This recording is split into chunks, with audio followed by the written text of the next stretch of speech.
Welcome along, Popo and Tims. How you guys doing? Hey, I'm doing good. Okay, let's see. I've been preparing for this all day. Getting sleepy.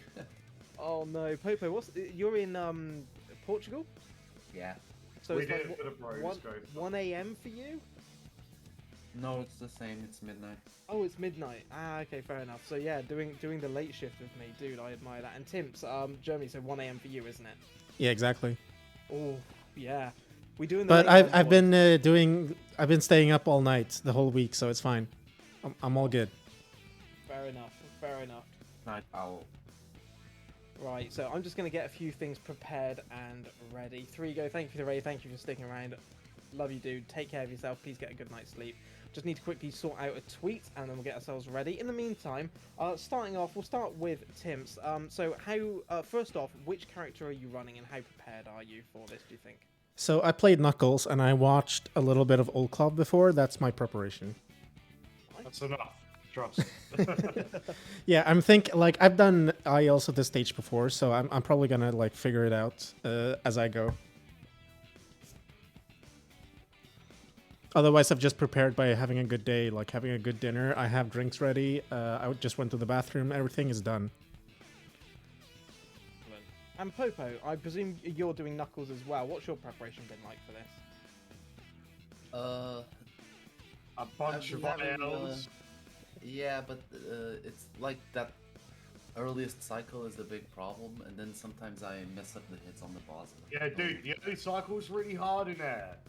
It really is. It's Yeah, you almost gotta impossible for me. bounce off the bad. I've made it a few times in this, but honestly, it's so hard. Nearly ready. We will be starting on the hour, so we've got just over 2 minutes to go. So get yourselves ready, get your music mods ready. Make sure you got drink, water, everything nearby. Love being subpixel all the time. That's the best. And yet, Nacho and Tej will be staying with us until they finish their runs as well. Right. Oh, right, let me check I've got everything good. So we've got a mod pack on, which is excellent. All that is good. Right, I'll get that ready here. Cool. Tools. Right, I think I am all good and ready, which is excellent. So, a minute and a half to go. Yeah, I'm really looking forward to the Nux run. I'm fairly certain it can be a pretty quick run. You can definitely get to the boss sub-minute, albeit a very, very difficult one. But it should be roughly the same sort of time as Tails, about 3.5 hours, give or take. Yeah, roughly. I've taken about 20 minutes worth of breaks, and I'm almost on my last run. Nice, nice. So yeah, should be about 3.5 hours. How do I get the auto splitter to start? The auto splitter doesn't work. You'll have to manually split. Oh, all right. Awesome. Yeah, there's no auto splitter for the Sando, I'm afraid. Yeah, So just a I reminder managed. to... Oh, go on, quick. Yeah, I managed to tie it to a button on my controller, so I just split with that. Oh, nice. I should have done that. Just a reminder to both of you, obviously your timer starts the moment you go into Sando 1 from Axelect. You restart the level after the time bonus reaches 0. And on your final split, your 100th run, the timer stops once the time bonus reaches 0. Other than that, anything goes. You both ready for this? I'm ready. Popo's muted, but I hope we're good because it's 10 seconds to go. 9, All right, 8, I'm ready. I'm ready. 7, 6, 5, 4, 3, 2, 1, go. Good luck. Good luck. Thank you. Good luck. Have fun. And don't die.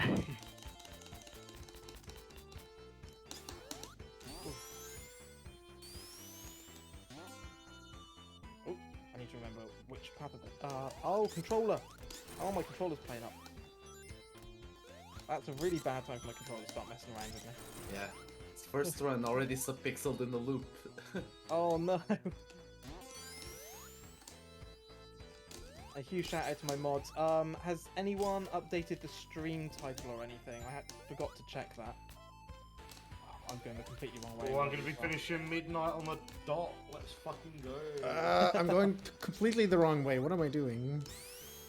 Oh, thank you, Zanin. You're a legend. So, yeah, the entries are open. In which case, for the Knuckles block, get your predictions in. You have until run 310 to predict what you think my final time for the Knuckles only section will be. Get your predictions in. The person who is closest will win a wonderful prize. And for the Knuckles block, it is a Knuckles rubber duck, the Tubbs duck, along with a lovely Knuckles and Tails pin set as well. Pain in the ass fucking boss. I've had a terrible start to this because I'm like getting confused between characters. I got both subpixels in the loops. Yeah, it's the worst, isn't it? That is the fucking worst. Oh man, 130 into the boss in the first run. This is not going well. Yeah, I didn't do much better. There we go.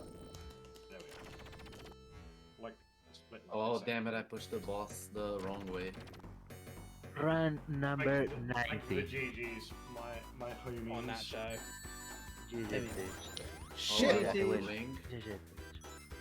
I will start the big countdown, so yeah. My hands 10. are in so much pain right now. Oh my god. Yeah, I'm not risking this. I'm just gonna let him Oh my god. Okay. go into the sand on his own.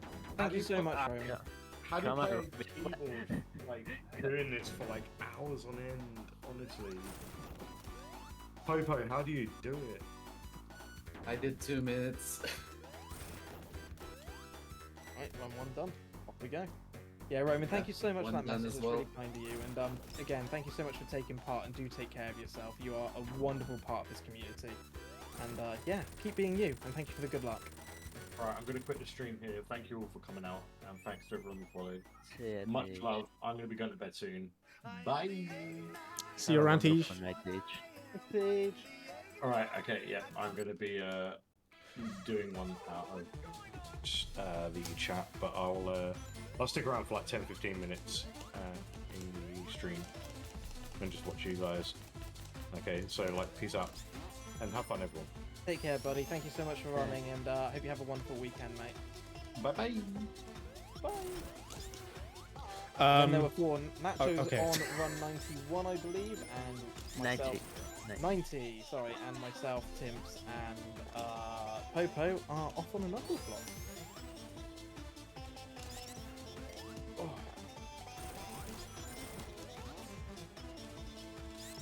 So yeah, maybe someone is wondering why I'm still here now because I'm bad.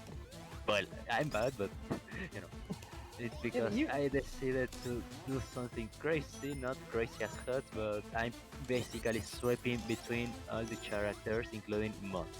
I'm playing with Sonic, Tails, Knuckles, Metal Sonic, Amy, and Mike. Yeah, you're doing nothing. First death. Oh. Oh, It was you the rank- crush you death rank- under on the waterfall.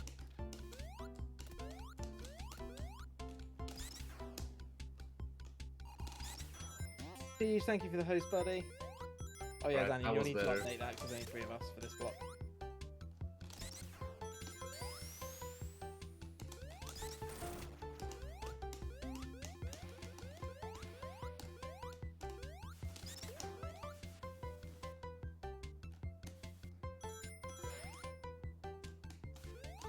Knuckles run should be roughly the same as Tails, maybe a little bit faster. Yeah, they're very comparable to Tails. 91.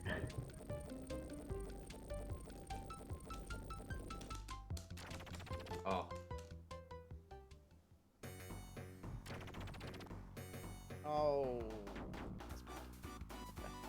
Need to get back in the groove of things. Why is he going the wrong way? What? How do you make him go the left when you hurt him from behind? When you hit him from behind, it depends where it detects the hit. If it detects it that it's more predominantly on the wrong, like the left side of the hitbox, it'll send him right. It can be very finicky. yeah, that happened to me on the first attempt.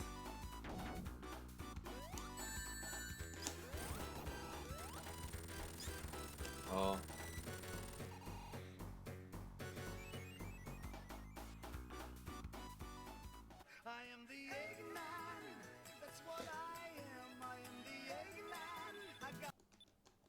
No, that's Hey, Super Ultra.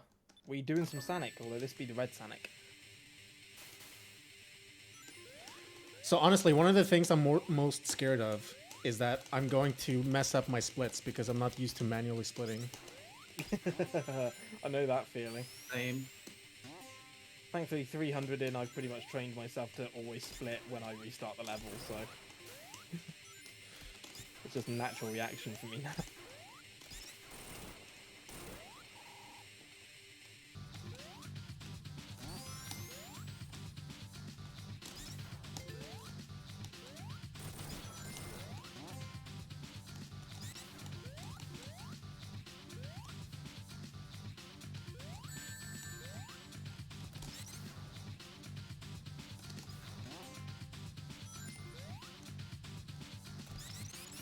Oh, why am I doing that? I'm really getting basic things wrong at the moment where my brain's just not really connecting back up with what I'm meant to be doing. No worries, Danger. Go get yourself some sleep. Take care of yourself, and thank you for sticking around for so much of this madness. It's been lovely having you here. Good night. So Yeah, I'm you're not like having exactly. Sorry. the early cycle once yet.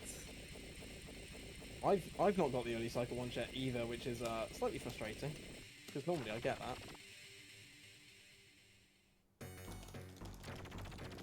Yo, NTF Chris, thank you for the follow. And yeah, Popo, sorry, Tim, what were you gonna say? I don't know. I forgot. That's why I didn't say anything. Oh, fair enough. 92. Go on, Nacho.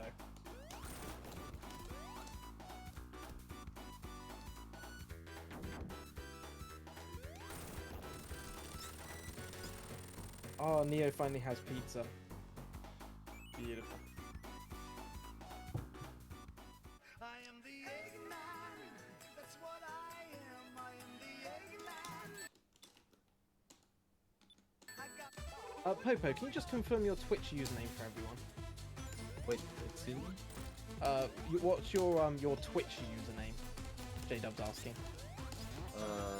The Popo underscore 333. There you go.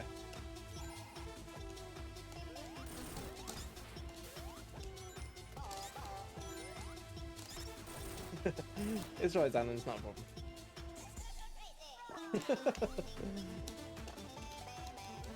Yeah, Xana, you need to remove Kid from this block as well. Kid's not running in this one. Oh, I'm gonna have a bit of pizza.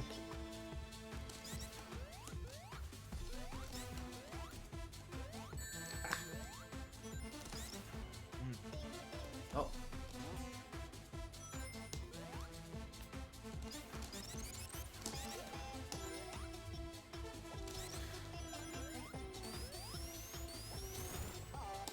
Oh yeah, we got thank you Domino's for the follow, windows. J-Dub.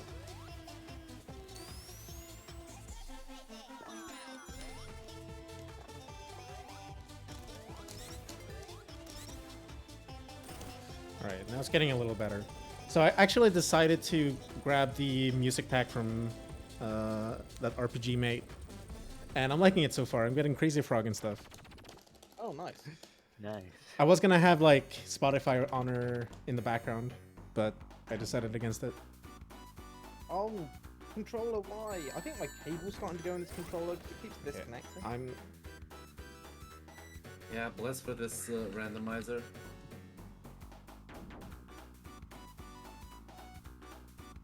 $93. I mean, Mindes, if you want to come pick it up, there's plenty of pizza for you. It's a mighty meaty, but with double pepperoni and double cheese. Yeah, because you know, pepperoni and cheese, right? What's going on with the controller? Honestly?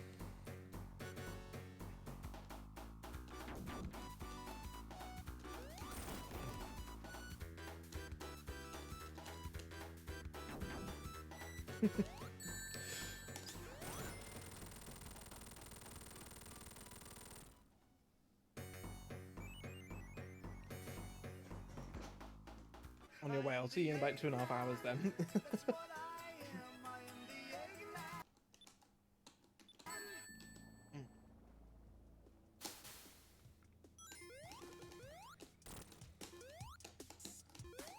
Open Gangnam Style.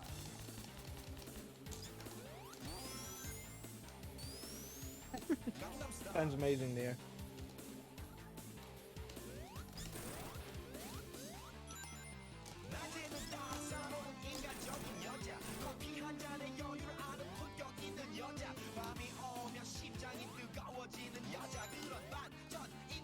Yeah, honestly, Brian, I think it's the cable. I'm 95% certain the cable's just not in correctly. Can I just check with you chaps? Are either of you streaming this at the moment to your channel, or are you just doing it offline? I'm streaming right now. Are you both streaming? Yep. Yep. So T just saying that you can't get Popo stream up. Not sure why. Should be working.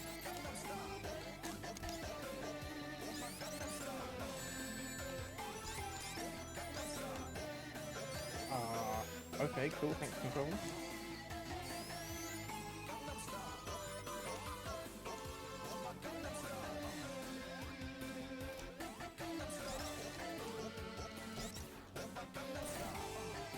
$94. Let's go, Nacho. Nearly there. All the way. Yeah, Huds. Actually, I recreated your overlay, kind of, in my own way, of course. But I didn't see a source for it, so I just like screenshotted it and like made the squares myself. Oh, sweet. Is that the one with the Sando background, or my actual overlay that I'm using right now on my? Yeah, the brown and yellow one. Oh, cool. That was actually created by Elites. Oh, nice. Yeah, I got your logos as well. Oh, nice. Excellent. Oh god, I've done one more and I'm gonna go full ARG here. I am the Eggman. That's what I am. I am the Eggman. We didn't go full ARG. What does that mean? Sorry. Second best in the entire Sando. I just put Peach in my story. Oh man, I'm just so tired. So, to go full ARG is when you're on the boss and you knock him the wrong way 3 times and he goes off the screen. In our first Sando 100 race, ARG managed to do that. He hit him the wrong way 3 times in a row and he went off the screen, and it's now become known as going full ARG. Legendary. Mm-hmm. Wherever I go. How these things start. Every way. I'd love to destroy the blue one, you know. He's an obstacle before I have RPG singing to me now. It's great. I must play this game. Oh, have you got the by Eggman my one? rules, you know, but I'm Yeah. not very I happy am with the that. Eggman. And I will conquer And I you. will. And my army of peasants. All my peasants are made for destruction. And I will Are you build supposed to my always take empire. 3 hits to beat him, the boss? It is possible to do it with Knuckles in 2, but it's pretty much frame My perfect. machine. There is It requires 2 absolutely perfect, like mid-air hits to get the maximum room for him, like, to move. Because Knuckles' jump height kind of causes problems with that strat. So yeah, normally it'll take you 3. Right, then I'm changing my strat. Ooh. Because I was waiting for him to jump to hit him. Mhm. Now I'll just hit him from the right side. Yeah, that's what I'm doing as well. I tried like 5 runs and it didn't work. I'm losing so much time from this, like over a minute. 95. Thanks, Teach. Take care, buddy. Sleep well. I'm almost getting down the menuing as well when I reset. 70 frames. I mean, it's honestly kind of difficult because, like, again, I don't want to make a mistake when I split or anything. Yeah, it's surprising how much the menuing comes into that, actually. And now I have understand, but it's never starting. Oh, you got the curse pack. Yeah, of course. I mean, mean, this- with that. There's some bangers in there. I like, no offense, but like that Sando 100 is kind of cursed to me. Yeah, it really is. No offense taken. It is cursed. Simple as that.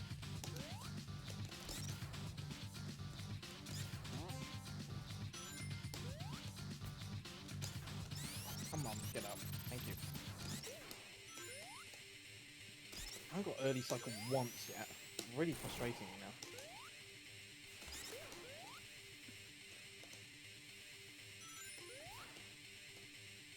Yeah, don't forget, people, if you want to enter the giveaway for this Knuckles block, you have just 2 runs to go. Get your predictions in for what you think the final time will be. Oh, I nearly got crushed.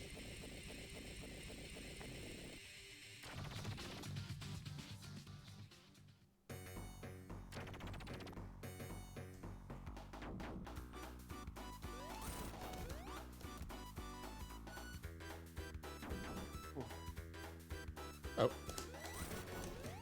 Yeah, that was really close. It's hard to type in chat and do boss at the same time. Oh,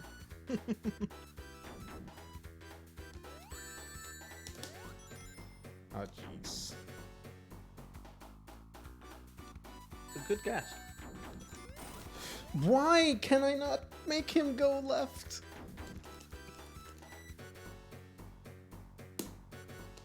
I swear, like, half of my time loss up to this point has been from this fucking boss.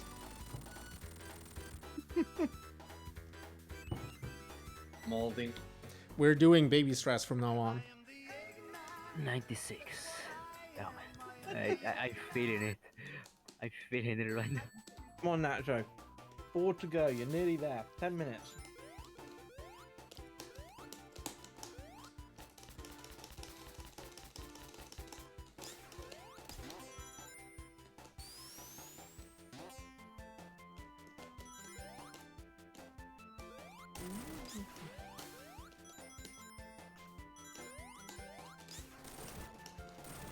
Whoops. Lowest I've gotten to the boss is 104. What's up, Dan?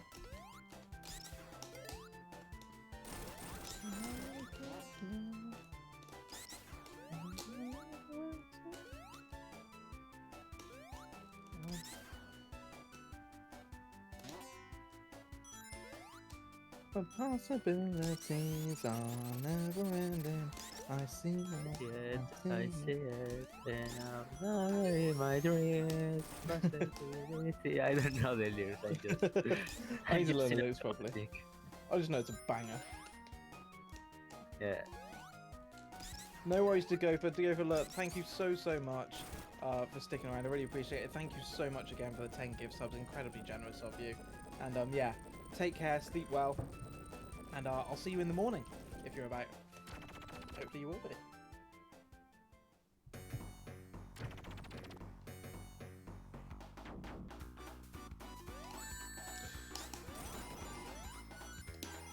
Oh, it was far and away then my favourite cover from the Sonic Symphony. The Endless Possibilities was just awesome. I agree, boy, but I started to scream like a fangirl when I heard Sonic Heroes.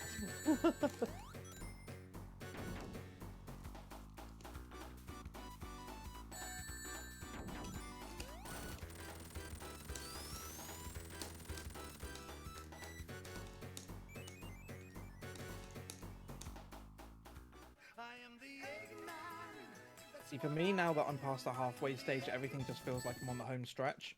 Like, you know, I've made it halfway, now I'm coming back home kind of thing, you know? So the more I do, the better it feels. In some ways, a bit of a weird way of looking at it and thinking about it, but...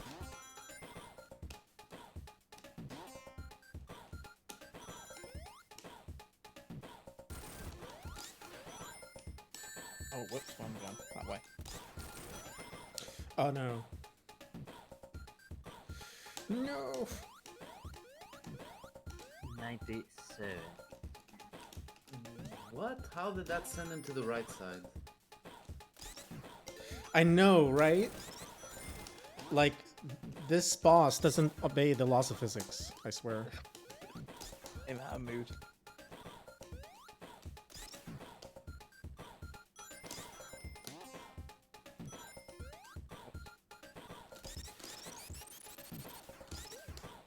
Also, Huts, when you made the Sando 8 or Sando 100, why did you have to pick the stage that is like most dependent on Yo, cycles? what's up with Hawk?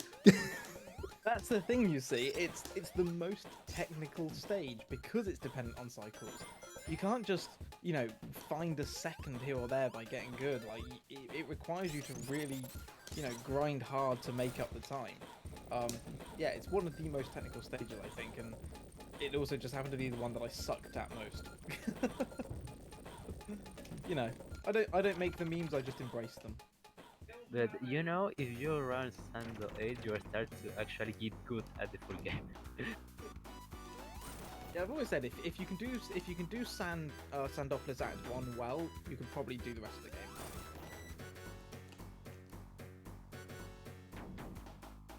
That's 10 down, 90 to go in this block.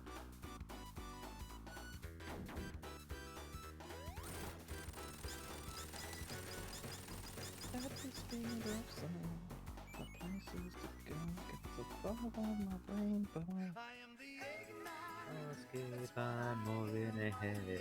I Hooray! forget to follow my plan instead. Early cycle, finally. Yeah, I only got it right now. But then I missed the second cycle. Sad.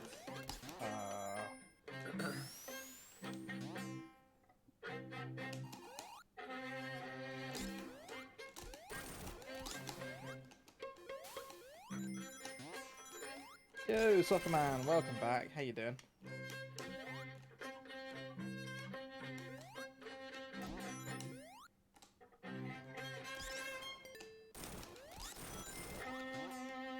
Oh, nice. 58 to the boss. 98. Nice. And I will start to disable the random music. I want to hear Sandopolis. Oh yeah, the symphony version of this was so good as well. Like, Nate Wants to Battle is such a good artist, such a good singer. Like, the absolute perfect person to sing that. Who's remixed that? No idea. You'd have to ask RPG when he's awake in the morning. He will be back with us from 8 AM doing the final block, the Metal Nuts block.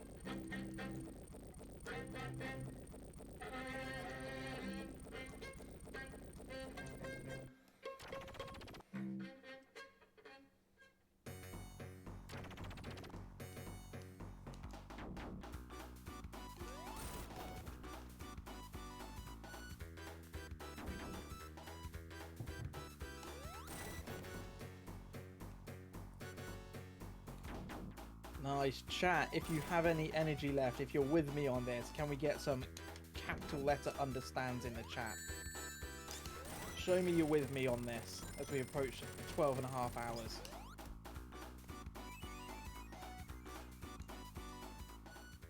Alright, finally submitted to the boss. That's what I am. I am the ignite. Yes, this is what I like to see.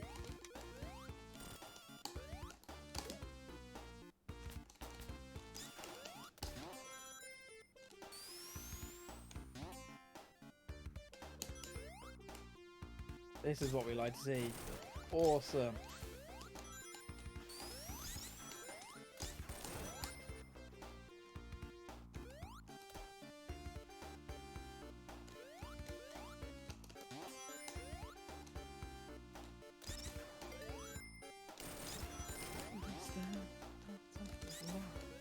Understand the concept of love.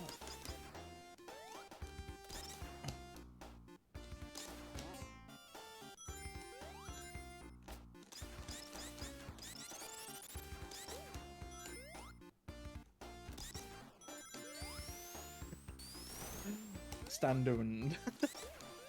Yo, Race Pro, Neo, and Zenon, thank you so much for the bits. Thank you everyone for joining in with the understanding.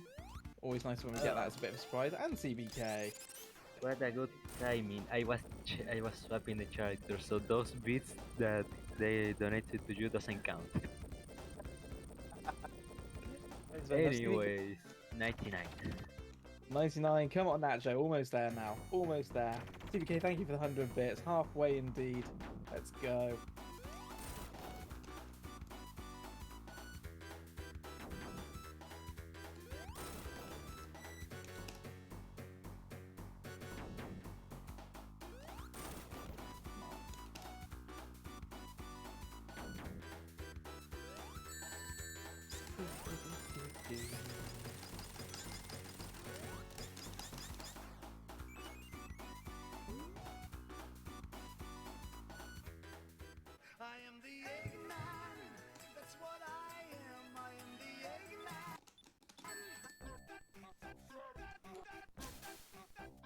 Oh my god, that is unbelievably fake.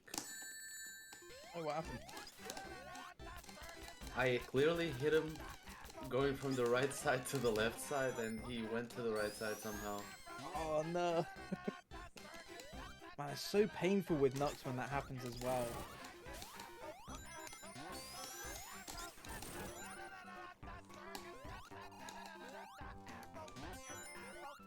Have a quick update while I'm in the boss. So I'm on run 13 in the boss arena. Popo, which run number are you on at the moment? 13.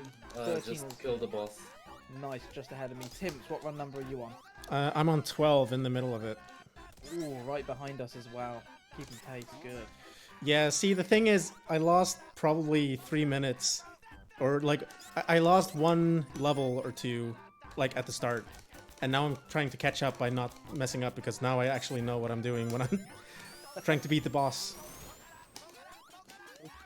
I'm sticking with the old damage boost boss strat to get him in at least 3, so yeah, things going well. You know, it does require 4 hits, but I'm just, like, hitting him from the right from the start.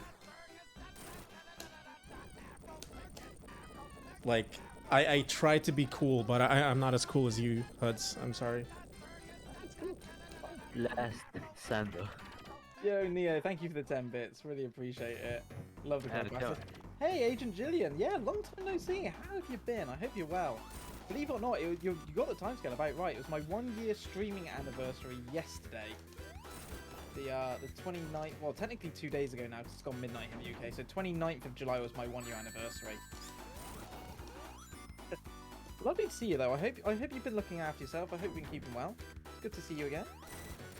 But yeah, I've been doing great. I've been yeah, we've been on an adventure for last year. All sorts of things happening, and now you join me in the middle of dumb 24-hour meme run, basically.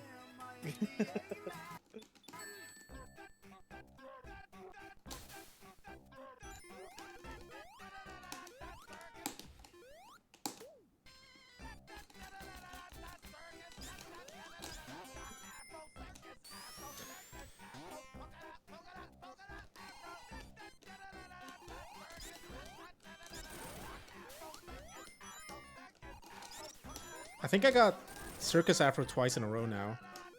Yeah. Afro Circus. Yeah, still stuck in Sando Royal Flush. I can't seem to get past this level. I don't know what I'm doing wrong.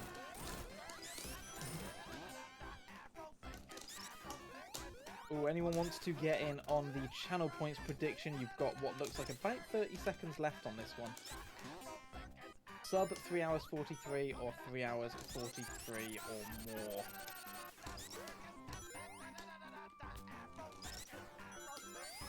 Yeah, fair play. Yep, don't forget as well, we do have the grand prize giveaway. Save up your gumballs, your channel points for that. 5,000 points, you can buy yourself a ticket into the grand prize giveaway. It is possible to earn enough points throughout this single stream. Yeah, J-Dub, how close are you at the moment, out of interest? I'm intrigued. Ooh, 4, 5, 6, 7. That is satisfying. And really close as well.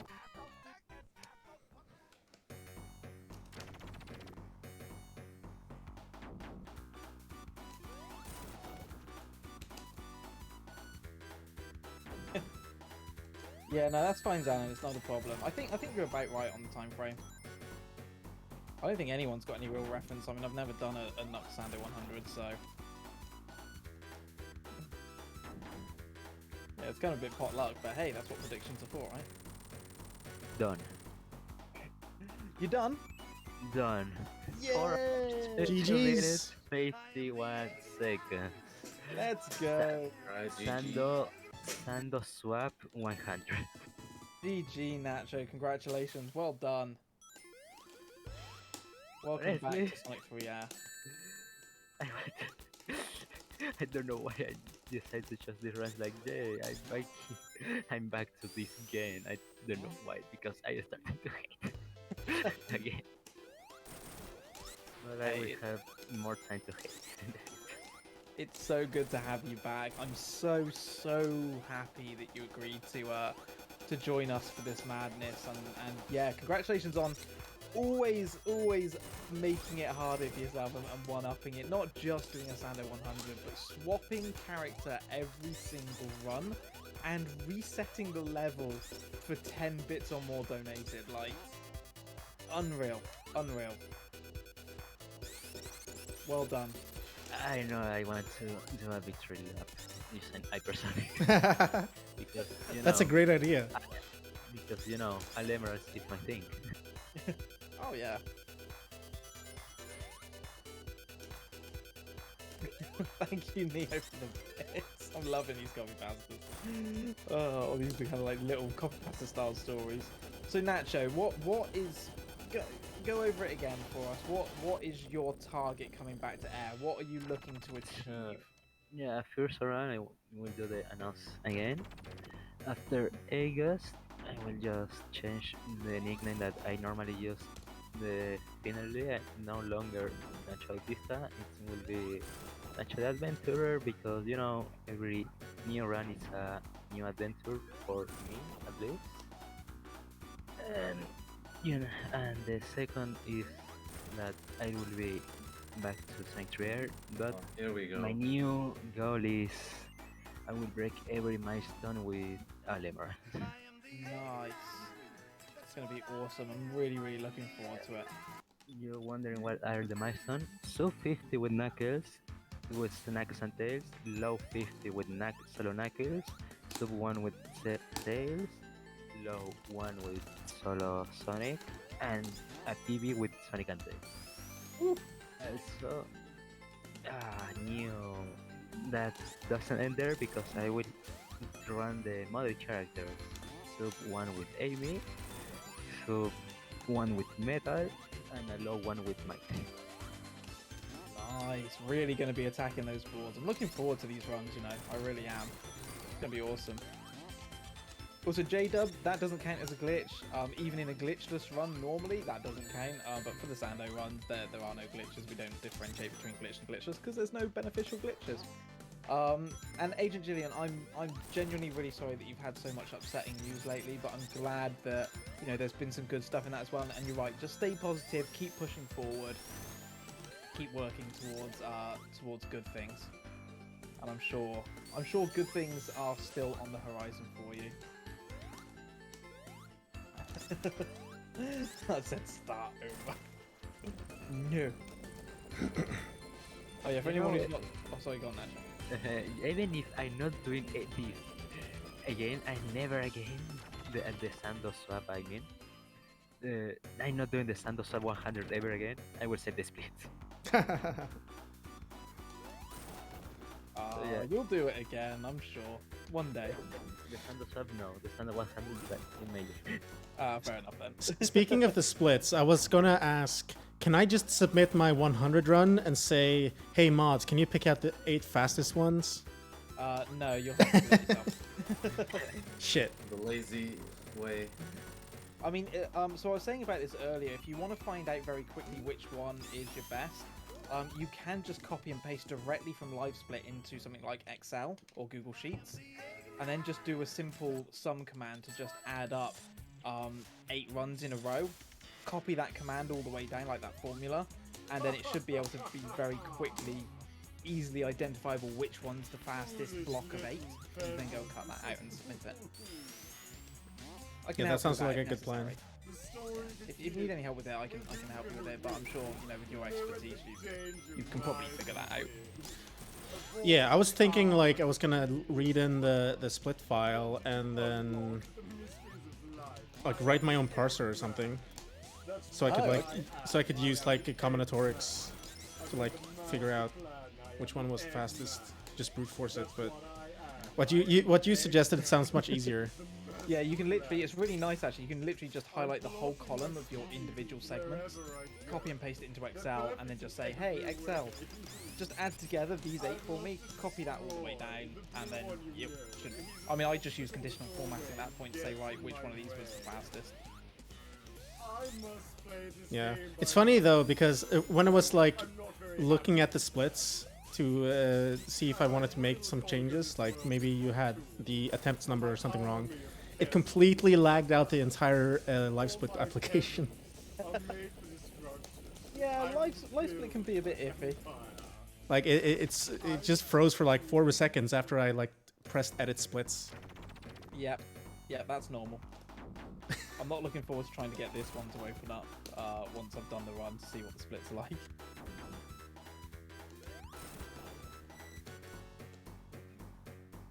Okay, so I think this was everything for me. Everything was said, everything was done. So there is new adventures that wait for us tomorrow, on the next day, so the entire life. So yeah, thank you so much, host, for inviting me to this craziness. And good luck, Popo and teams in the next vlog. Yeah, thank you. Thank you very much. See you later. I don't know if I will be on the chat because I'm really tired. Yeah, go get yourself some sleep, Nacho. Thank you so much for joining us again, and yeah, it's been really great having you here. Congrats on finishing the run and on all your announcements as well. And yeah, we'll see you around. See ya. Take care. Bye, Nacho. And then there were 3. Yeah, I do feel like I want to talk more, but I also don't want to play bad. I'm very bad at doing this at the same time, when it comes to Sonic specifically, at least. It's honestly fine. You do whatever you want to do. If you want to talk, if you want to concentrate on the run, you concentrate on the run. That's absolutely fine. I should just like curse really loudly every time I miss a cycle.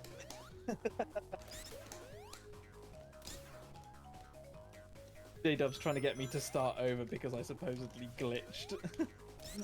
Like, no, start the whole thing over. We start again. Back The in whole run one. 24 hours, 601. Yeah, it's a good thing this is the 18 plus block, because I have some neighbors who like to be loud sometimes during the night. Ah. In case you Wait, hear oh. any noises. Is it what I'm thinking? Yeah. Oh my word. That could be interesting. How does Twitch's terms of service deal with that? I mean, I don't think you actually would hear it, but like, you know, if I'm trying to sleep and then you start hearing noises from upstairs, you know. God. Well, yeah. Good for them, I suppose.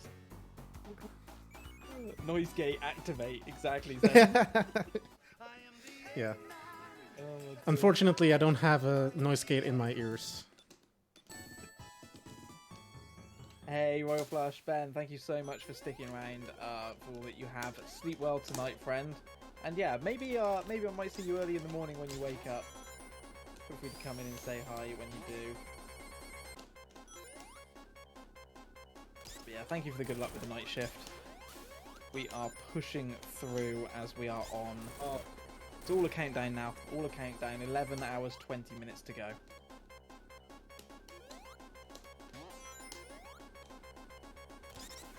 You sound awfully cheery for like having played Sando 1 for the past 12 hours.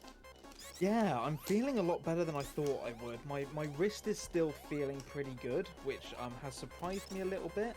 I thought I'd be in a lot more pain than I currently am, and I'd have to be like icing it, but actually at the moment we're pretty solid on that front. And thanks to RPG's amazing work on like the music mod packs, and obviously Ben's work on the random script, like it's because I'm getting different music every time, it kind of keeps it a bit fresher than it otherwise would. So the monotony hasn't quite sunk in yet. And I'm pretty much in autopilot for a lot of this anyway. So between that and everyone being so amazing in chat, kind of, you know, keeping me awake and giving me things to talk about, it's yeah, it's been going a lot better than I thought it would. Do you do any like wrist exercises? I'm making sure basically that every time I get to the boss arena, when I get some downtime, I'm just kind of flexing my wrist and just stretching it out just to kind of keep it, you know, good. In the run up to this, I have been doing some like wrist strength exercises just to try and help build that up at the gym and build up like my forearm strength. But for the most part, it's just all the kind of all the speedrunning and streaming from the last year has helped to build up a lot of that anyway. So. And yeah, J-Dub, you've been here for like 8 hours so far. I'm honestly amazed, and I'm very appreciative of for everyone in chat for how long you guys have been here supporting this. Like, let's be honest, it's a really dumb thing to do this. Like, a really stupid thing. It's the same level over and over, but the fact you guys have been here and sticking on throughout and chatting with us and stuff, it really does mean so much to me, and you have no idea how much it helps.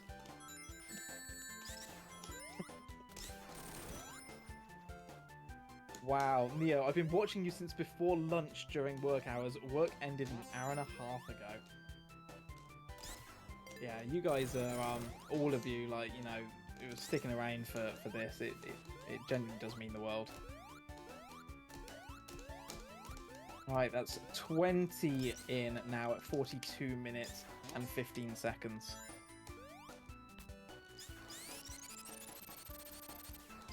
Yeah, CBK's been here from the start since 12 PM. CBK's done a run as well.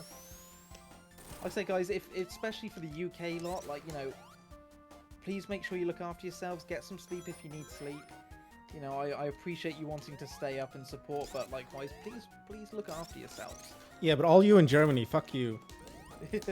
Yeah, all of you in Germany, like, you know, you're efficient. You can stay up all night.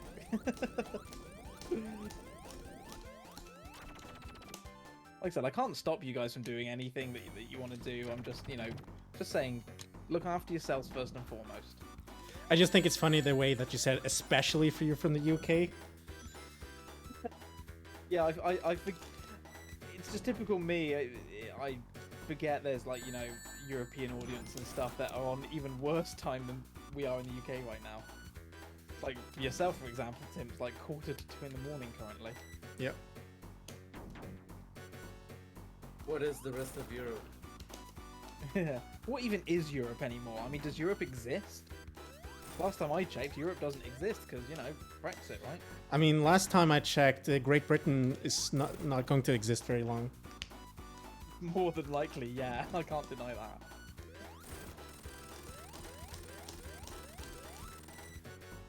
Mrs. Dub reckons this remix of Escape from the City sounds like it's dubbed over Busted Thunderbirds ago. I mean, it probably is, or it could be.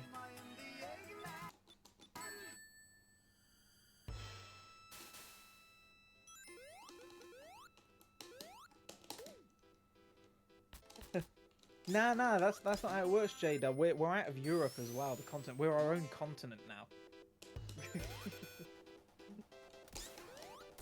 That's exactly how it works.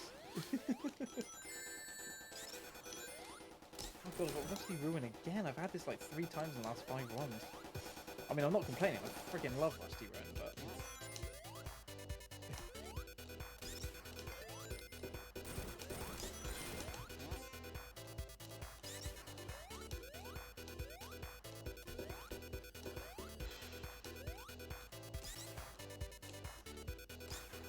And that's the end of politics chat. Yep, pretty much.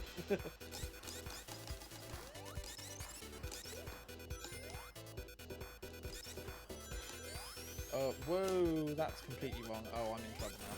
I'm in huge trouble.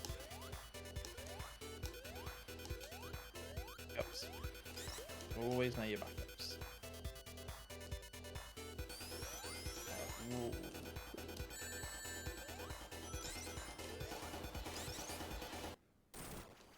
Yeah, that's the thing, Bryce. It's exactly what you're saying. Like at this kind of time, like we are approaching 1 AM here in the UK, so 2 AM on the continent. It's very easy to assume that a lot of the viewership will now be coming from, you know, the Americas basically, because it is kind of becoming prime time for them, kind of late evening, early to late evening. I mean, you're talking what, 4 PM all the way through to 4 PM all the way through to 8 PM, I think. Hello, Liam. This is an automated message on the assumption that you will probably come in at about 12 hours and 46 minutes into the run. We are currently not live. This is a repeat. Oh, Agent Jillian's correct to me. 4 PM to 7 PM, depending on where you are in America, so yeah.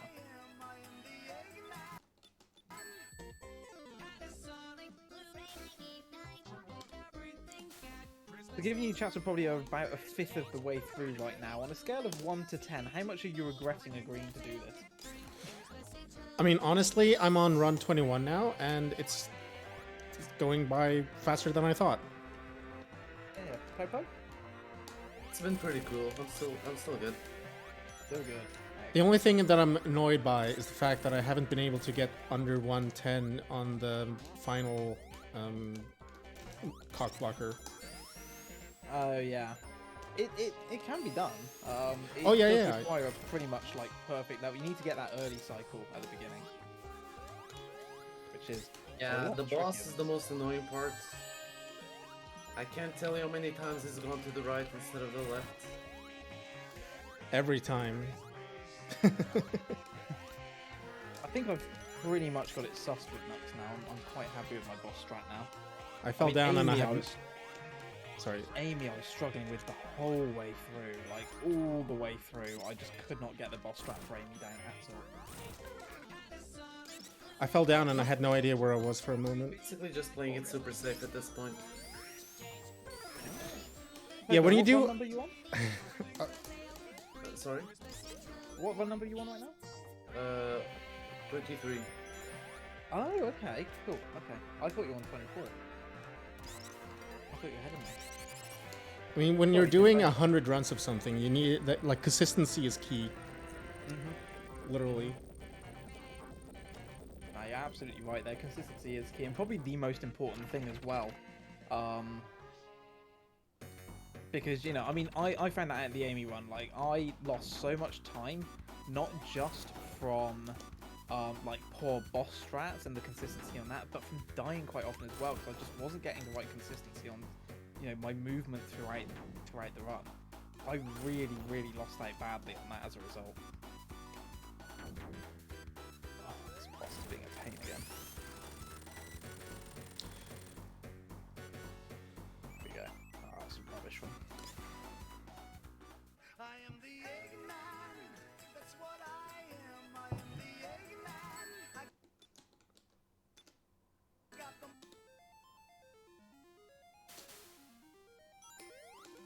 I'm also realizing that I bought way too much beer for this because I was thinking, like, so many hours, I'm gonna burn through, like, you know, several of them, and I'm still only halfway through the first one, and I'm like a quarter way done.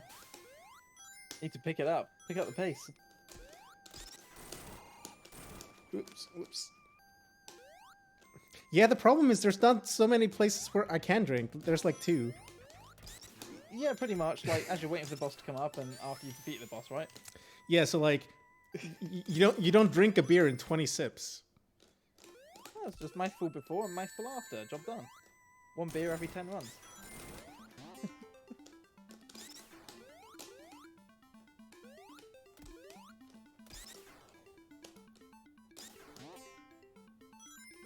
Yeah, I even forgot I had coffee here.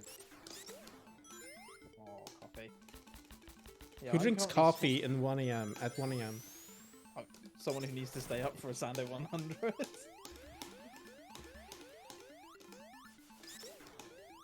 If I drink coffee like after 3 p.m., I just feel bad. Yeah. What's gonna be really weird for me is like it's pitch black outside, like it's the middle of the night, it's coming up 10 to 1, right? And by the time we start the mighty block, it's only gonna be about an hour into that when the sun starts coming back up. It's gonna be a really weird feeling. I basically just need to make it through the next kind of 4 to 5 hours, and we're already back in technically daylight. Really, like, I'm very happy that I chose to do this at the height of summer. Let's put it that way. Minimize the night time. But yeah, we got an awesome block coming up after as well. Like, obviously, you know, amazing runners thus far. We've got these 2 absolute legends with me right now. Coming up next, we're going to have Amber Cypher, Animus, Supersonic, Sound Defense. You know, I'm so honoured to have so many amazing runners. You know, with such prestige within the Sonic speedrun community, with such you know, history as well. You know, Timps, you've been around absolutely forever. Popo, you hold, in this game especially, some incredible records with, like, Metal Sonic. Like, honestly, to have you guys here is a genuine honor for me, and I'm very grateful. I'm super happy to be here, dude. Yeah, super happy to be here too. Like, I think, like, I really wanted to participate. I didn't want to play Sando 100, right? But I did want to participate. Oh, fuck. I died. This is what happens when I try to talk. Okay, so I was super excited to participate because it's the 100. No, not the 100th anniversary. It's the 1 year anniversary of you basically like joining the community, and I think that's something to celebrate because I definitely feel like a lot of like you've done a lot of positive for the community. As you say, I've been around forever, so I've seen a lot of like times in the community. Like I've seen a lot of people, and I think it's definitely like basically at the top right now. And that's not just because of you. There's lots of other people, but like you definitely create this environment where people do where better like where good people want to join, let's say. So I really appreciate that, and I wanted to be here.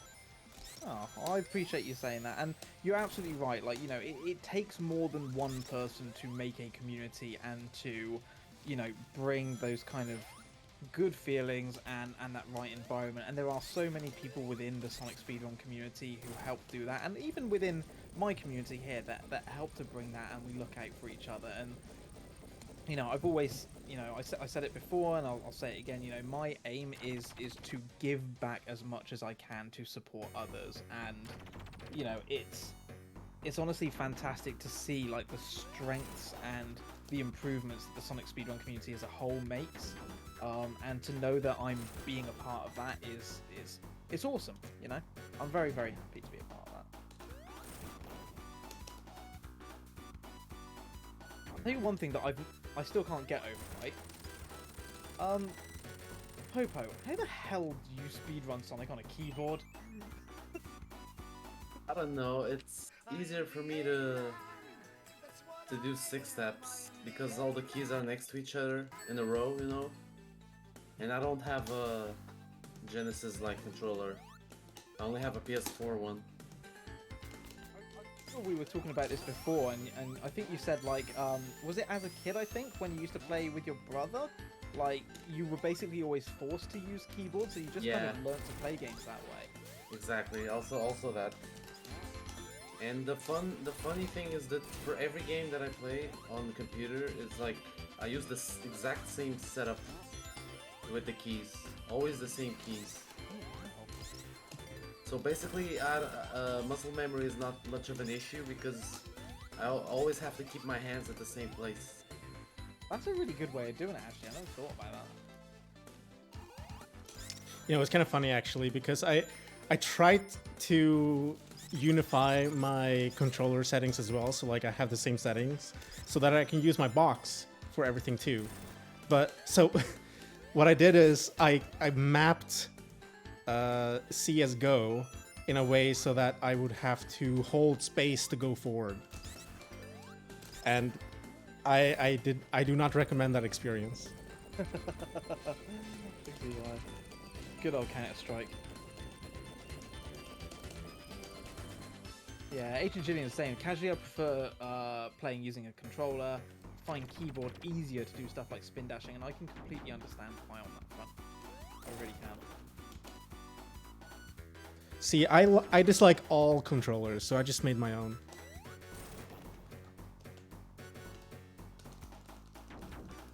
Yeah, I find it really awesome that you like make your own controllers and stuff. It's really cool.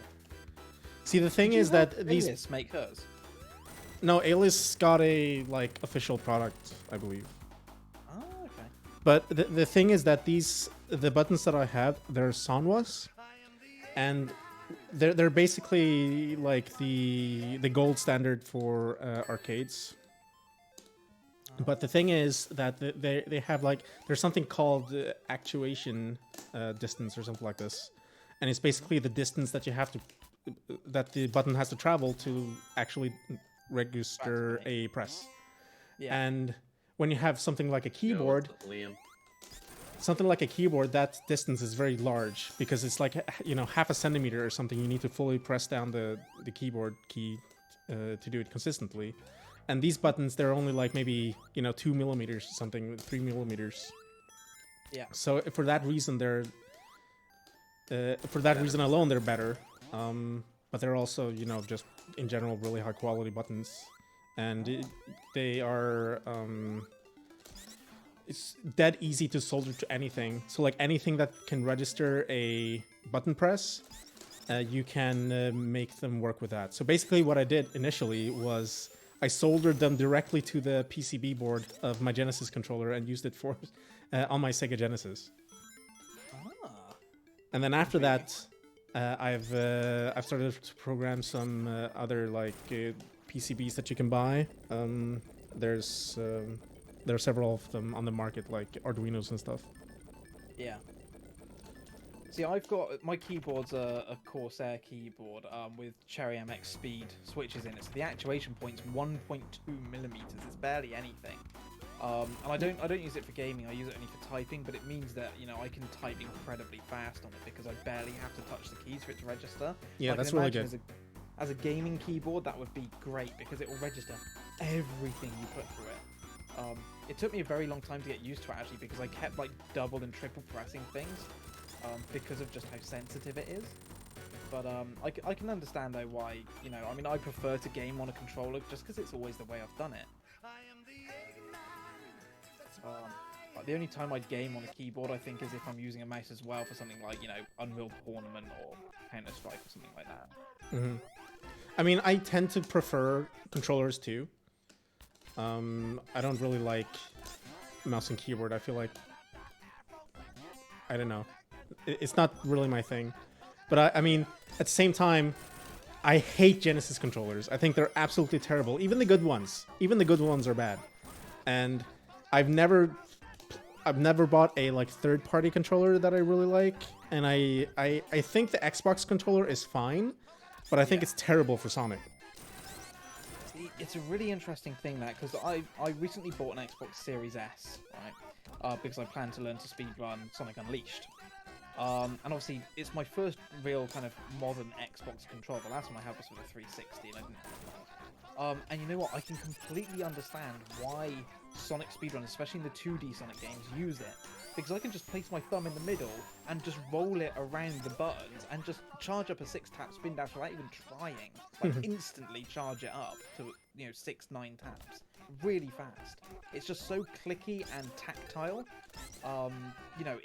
It's so well balanced for it. But I'm so used to playing on the 8-bit do and like that kind of 3-button, Mega Drive style controller that I just can't get used to doing it in Sonic. It's going to take me months to kind of relearn how to speedrun on a different type of controller. And so I'm reluctant to kind of move to it fully. Yeah, I think people underestimate controllers. Like, they are the instrument to your speedrun, right? Like, there's a huge difference. Like, if you play guitar and you have a €300 guitar or you have a €3,000 guitar, like, you notice that difference. Like, you're allowing yourself to express yourself much better, more natural, if the controller or the instrument that you're using is good. Yeah. And it was kind of the meme when I started because I played on a GameCube controller. And no one understood this. Like, how can you play Sonic on a joystick? And it's just like, it's what I'm comfortable with. And so I think it's very important to embrace whatever people want to play on. Because as long as you don't use macros or anything, everyone should be able to play on what they feel like is best for them. So Xanon, honestly, yeah, enjoy your micro nap. I hope you sleep well, buddy. Thank you so much for all the work you've been doing for me in the background for the last 13 hours. You absolute legend. Obviously, I'll see you a little bit later on when you wake up. And yeah, honestly, I appreciate everything you do, my friend. Such an incredible mod. Thank you so much. And we'll see you in a little bit. Get a good nap. Yeah, we got some interesting takes in chat actually on this. So Xanon, just before he went away, said, "I'm ambidextrous. In that regard, I believe using the arrow keys on the right D-pad on the left feels easier, but he struggles a lot with spin dashing using controllers." J-Dub says he's never really thought about it, ran on keyboard before switching to controllers simply because he didn't have one, actually preferred the latter, so prefers using a controller. TSD bought a gaming keyboard. It registers key presses extremely easily, frequently by accident. And Brand New Halo. All the best Tetris players use keyboards rather than controllers these days, which I find interesting. I mean, I can understand that. I was watching Shaw, believe it or not, the other day doing some Tetris online. I think it's Tetrio, the website, like competitive Tetris. And the speed that they work at is just mind-boggling. I couldn't even keep up as a watcher, let alone trying to figure out like what you're doing. And there's no way they could do that on anything other than keyboard. No I mean, way. have you seen competitive real-time strategy games? I actually hosted for Command and Conquer Generals the other day, but I've not seen like competitive RTS. Oh god, where am I going? I'm going the wrong way. Right, because if you have something like StarCraft, those guys literally have like 600 APMs, which is 600 button presses per minute. Wow. So that like on average they press 10 keys per second. That's when nuts.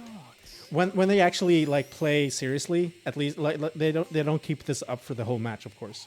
But you know when things get heated, it gets that fast, and I'm assuming there's a lot of misclicks there as well. But like a lot of it is you spam the same button twice and then you go to like a spot on the map, for example. So like there's lots of presses like that, but you know. It's absolutely crazy how fast and accurate they are when they actually play well. Yeah. I'd say I just had the most bullshit death ever then. I was going for like, not what would have been early cycle, but you know the block for early cycle at the beginning, like 22-second-ish block. Somehow got crushed by that as it was coming down. Weird. Yeah, I am shocked right now. I am shocked. Well, the only legit way to game is with a Fisher-Price controller. Amen.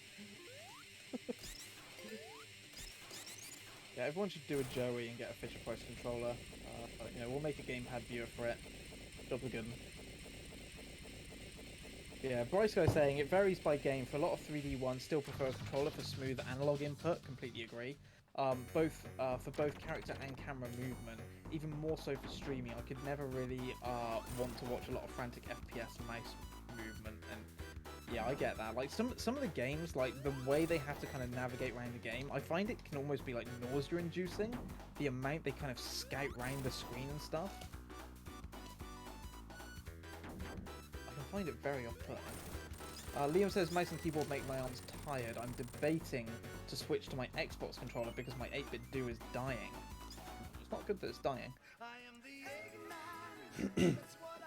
Another funny thing about StarCraft specifically is I was in. Let's see. Okay, so I was at BlizzCon 1 year to do StarCraft 1 and 2. I wasn't playing it. I wasn't playing it. I was in the production, and there was one guy who, when they were doing like StarCraft 1, he was playing on like the tiny window 640p or even less maybe. I don't know what the original resolution is, but like he had a monitor, and then on the monitor he was playing in a small window, which was like basically like it was a tiny window of the game, and he like sat like literally 2 centimeters from the screen, and it looked really funny. And then we had to crop his feed so that we could like have it on the stream. Yeah, I just thought that was really funny.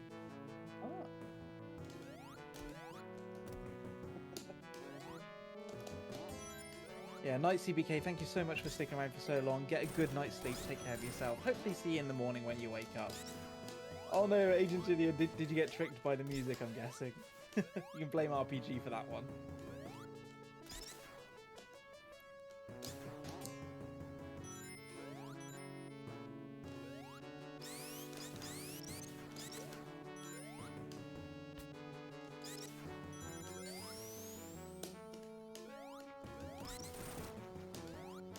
I don't know. Have you watched any competitive CS:GO HUDs or Popo? I haven't actually. I actually have a friend though who plays competitive CS:GO. But I haven't actually watched any of it myself. For me. Okay. It's I think those guys are really crazy too, because the way they do it is they grew up playing on 4x3, and then when widescreen monitors came out, they wanted to use the extra space, but they were used to having 4x3, so they play 4x3 stretch on the lowest settings, and then they also increase all the gamma and all the colors so that everything is like more vibrant. And then they also sit right next to the monitor. And it's like, if you see a screenshot of it or a photo, it's like, it's so funny how these people, they spend 10 hours a day, at least, playing right next to a monitor that is like rainbow colored and 4x3 stretch in like 640p. It's absolutely hilarious. At what point does it become like almost anti-competitive, like against the spirit of the game? I mean, it's just settings in the game. I get that, but like, you know, if it doesn't even really represent the game anymore, I don't know. I mean, it is the same game. It's just like the colors are turned up and it's stretched. Well, fair enough. It's still the same. Like everything else is identical. It's even like you even need to like tweak the settings so that if you go left and right with the mouse, it doesn't like move farther than up and down because the right and left are stretched. So you can actually set your mouse settings so that the left and right is it has like a multiplier that slows it down. So it feels like it's, you know, the same in both directions, but it's not. Yeah. I mean, the one thing I will say, like, as a counter argument to my point, is that, like, I've always been a big believer that if it's part of the game, if it's a game setting or part of that, like, it's there to be used. Like, players, especially competitive ones, will always use anything they can to their advantage in order to, you know, gain that edge or do better or, you know, get a better score, whatever it might be. And so if it's part of the game, I mean, at the end of the day, I suppose, why not? Why wouldn't you use all that stuff? I mean, I would go even further. I would say that if there is something about the game that is like maybe not unacceptable, but it's like ruining the experience for a lot of people. Like, let's say it's all the cutscenes in Super Mario Sunshine at the start. Like, I think it's totally fair for people to do mods to that increase the quality of life. Oh yeah. And there's a lot of people who are against this idea of like modding a game to make it like easier to run. Like, part of the challenge is to just like do whatever the game tells you to do. Yeah, I completely agree with that. I think that it's kind of elitist and it like ruins the game for a lot of people. Like, if you want your game to be popular, you need to like make sure that people actually want to play it as well. You can't just say, oh, but you have to like do this 30-minute unskippable cutscene at the start for every attempt or something. Like, it just ruins yourself. Metal Gear Solid games have that, but a very notable one I know quite well is Tomb Raider Chronicles. So it's Tomb Raider 5. It's well known for having loads of cutscenes, all of them unskippable. A mod was developed to skip the cutscenes, so you could just skip them. But what's interesting is that you are not allowed to use that mod for the main board. There is a category which is like, you know, cutscene skip as a category. It's on the CatX board. It's actually an extension, it's not the main thing. And they basically said, well, you're not preserving like the sanctity of the original game. It's like, yeah, but it's a 30-minute glitched run and half of it is cutscenes. Like, for the love of God, just let us skip the goddamn cutscenes. Yeah, exactly. It honestly, even from a viewing perspective, it makes for a very irritating run just to watch. And I don't think that Sonic 3 is flawed in any real way. Like in the same way that other games might be. But like, even, you know, Sonic 3 Air adds a lot of quality of life changes. And what do? We just put it on a different board and then people can run what they want. Yeah. I'm all for that. Like, the original never disappears just because a mod is like the standard way of playing the game. Well, the irony is, like with Tomb Raider 1, for example, there is a particular mod that you are expected to install. There's a graphical update and modern platform mod that allows you to play it outside of DOSBox, and you're expected to install that for speedrun. It's interesting. I mean, isn't there something similar for S3AIR? Yeah. You know, 60 FPS mod and all that. I And thought I heard Metal Gear Sonic, probably Supersonic, probably.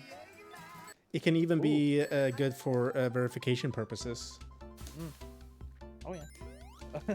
Oh, we have two .exes in chat. Picaro.exe and jdub.exe. Why would anyone torture themselves like this? Good question. I'll let you ponder the answer to that one. Do exclamation mark Sando 601. It'll explain a little bit. It's basically a sub goal. And if you want to know the history behind why Sandopolis, do exclamation mark Sando 8, and that will explain the origins of the Sando run. Did you update it so it's not a lie? No, it's still. It's still the lie. Yeah.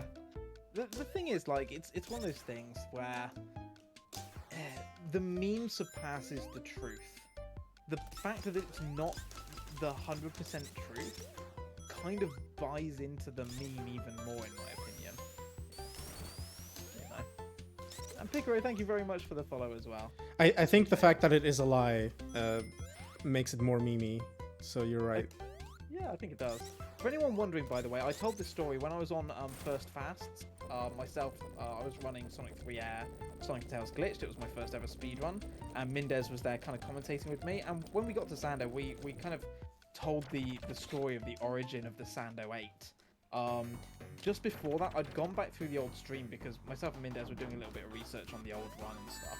And I went back through and watched it, and what we actually discovered was the idea that I failed Sando 1 8 times and that became the meme that became the run of the Sando 8. It wasn't actually true by any measure. If you measure it by the number of times it took me to actually complete Sando Act 1, it was like 13 times.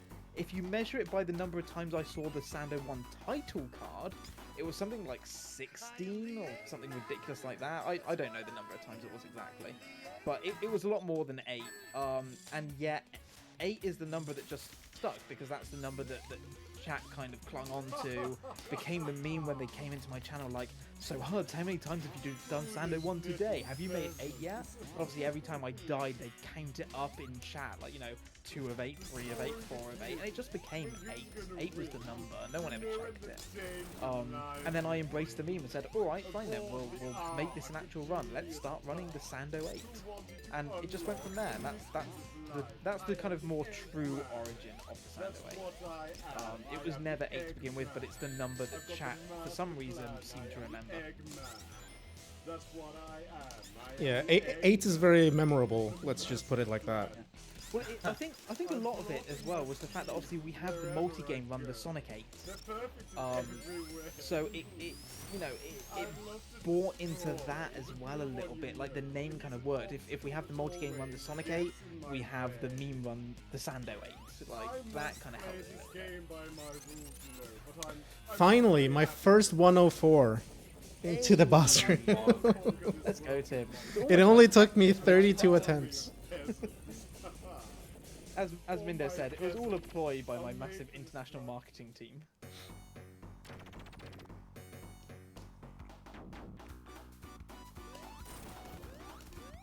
I'm aware that Amber can't hear me.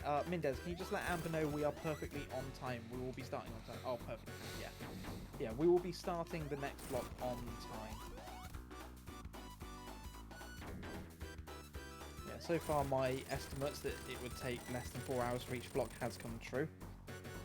And the only one that I think might scupper that now is Mighty, but Mighty should be about the same sort of time as Sonic. If anything, a little bit faster.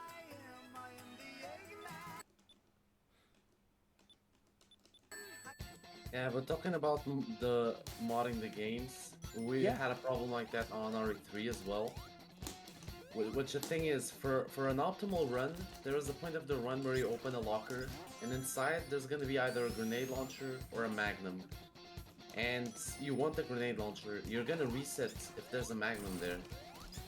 And years ago, some people developed a tool that would guarantee that you would always get a grenade launcher there. But because the purists never, for years, never let it slide, you know?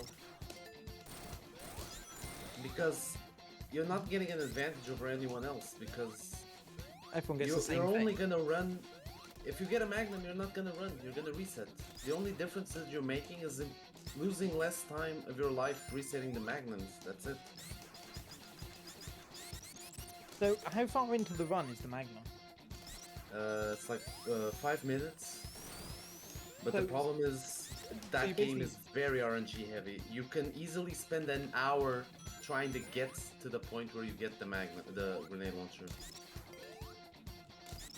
Like, if it's so RNG heavy and you're basically just spending an hour resetting because of this one bit of RNG, like, why wouldn't you just make a patch and say, look, we're all running this waiting for the same thing. We're all going to reset if we don't get this. We can make a mod to fix this.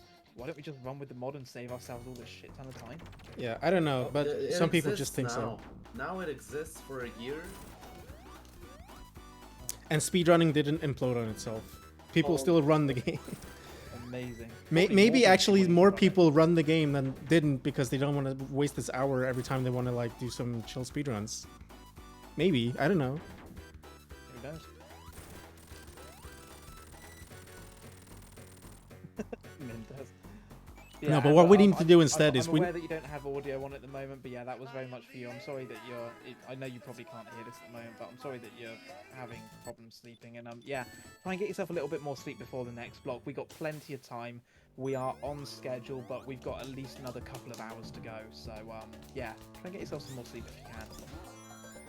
But yeah, Popo, what you need to do is you need to find like a rare 1.0 copy only found in like Taiwan, which doesn't have the Magnum in that slot, and then everyone needs to buy this one game in a language they don't understand on a console that doesn't exist outside. So you have to get that one as well, and my converters. I don't know, like it's so ridiculous how, to me at least, that Funny you know enough, official we play on the releases are. Taiwanese version actually.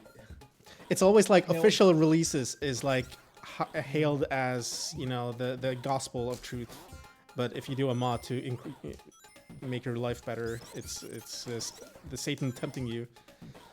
What's really dumb going back to Tomb Raider 5 is everyone now runs on the Japanese release because it's fast.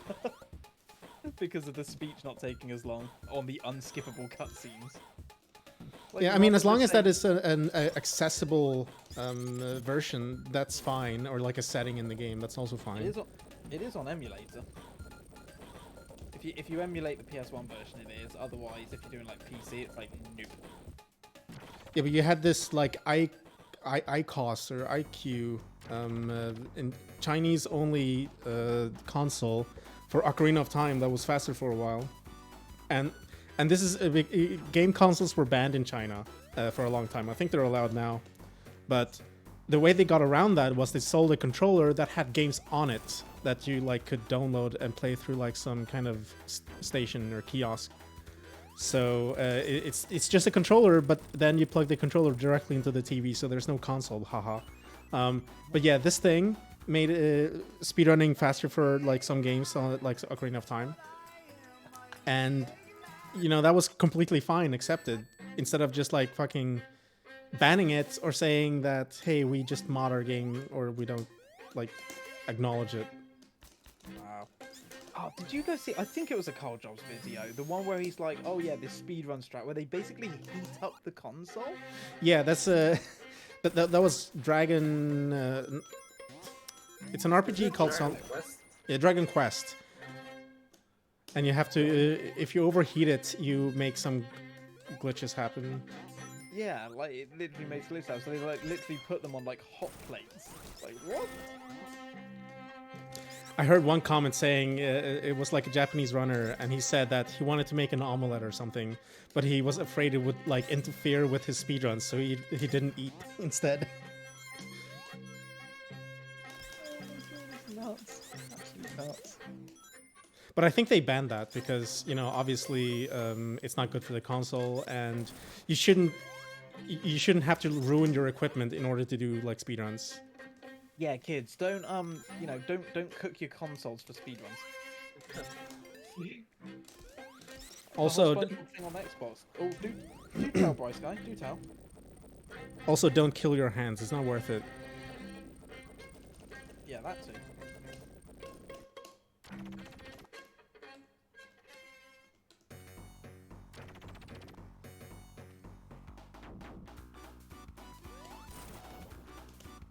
Oh, come on, Knuckles, stop being a twat.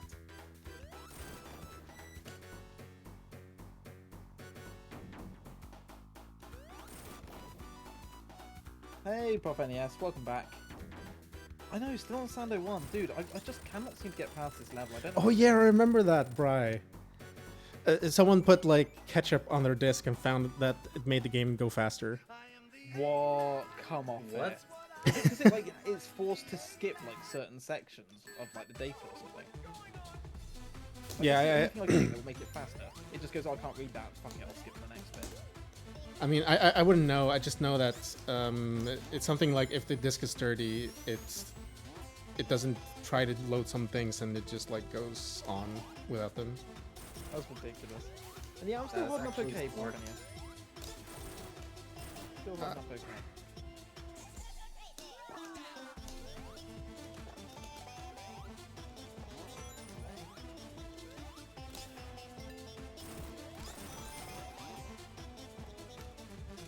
Yeah, Master System, I believe, is actually still available for sale in Brazil. There's still some third parties that you can buy the Master System from. They never discontinued it.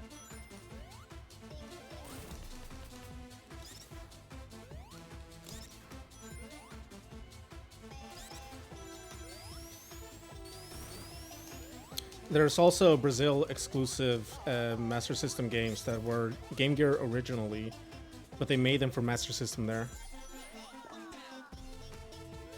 So I actually Sonic Blast is one of them, and I think it's the faster version even.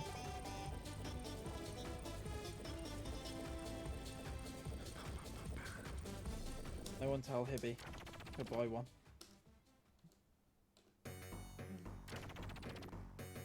Yeah, new Master System game was released in like 2016. Crazy, right? It's crazy. There's so many Sega games being released, like Master System, Genesis, and Dreamcast. They like every year they get like 2-3 games though. Wait, they still release games? Yeah, and they're not official ones obviously, but they're like homebrew games. People just make them. Yeah, like people still like writing in full-blown like assembly code for like, you know, the Mega Drive, like making games and putting them on carts.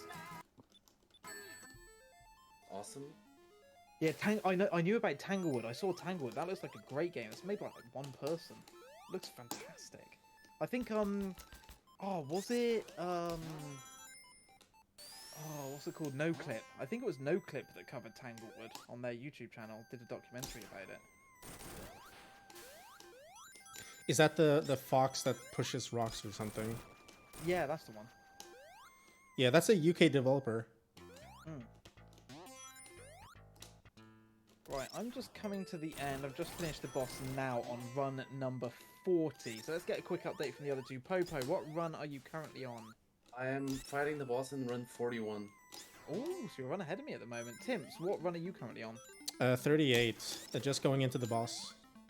Nice. Yeah, I've just started 41 at the 1 hour 24 mark. Yeah, some of my deaths proving to be a little bit costly.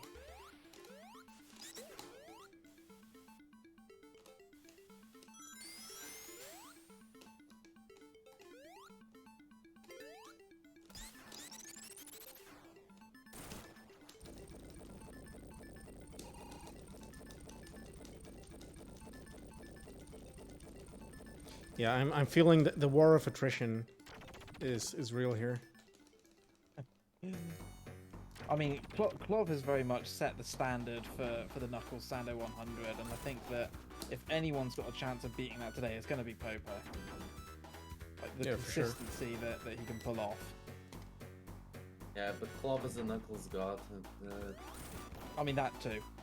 And so consistent. Like, the thing about Clov, right, that amazes me to this day is not just the fact of how good he is with Knuckles, but just how consistent he is at that very top tier of running Knuckles on anything. Like, his Mania run of Knuckles and Knuckles is just a sight to behold. Like, some of the things he does. Like, I just don't understand how he can do it.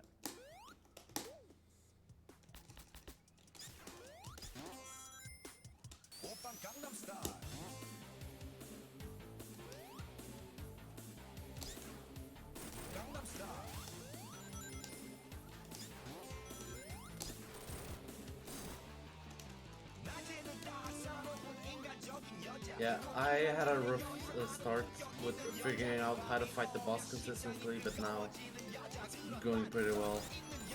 What kind of IGTs you getting for the end of the level? Between 136 and 142. Oh, that's really good. Yeah, I just got 137. That's pretty much the best I can do. Yeah, I only get like my 140s and 150s, but I gotten several above 2 minutes as well.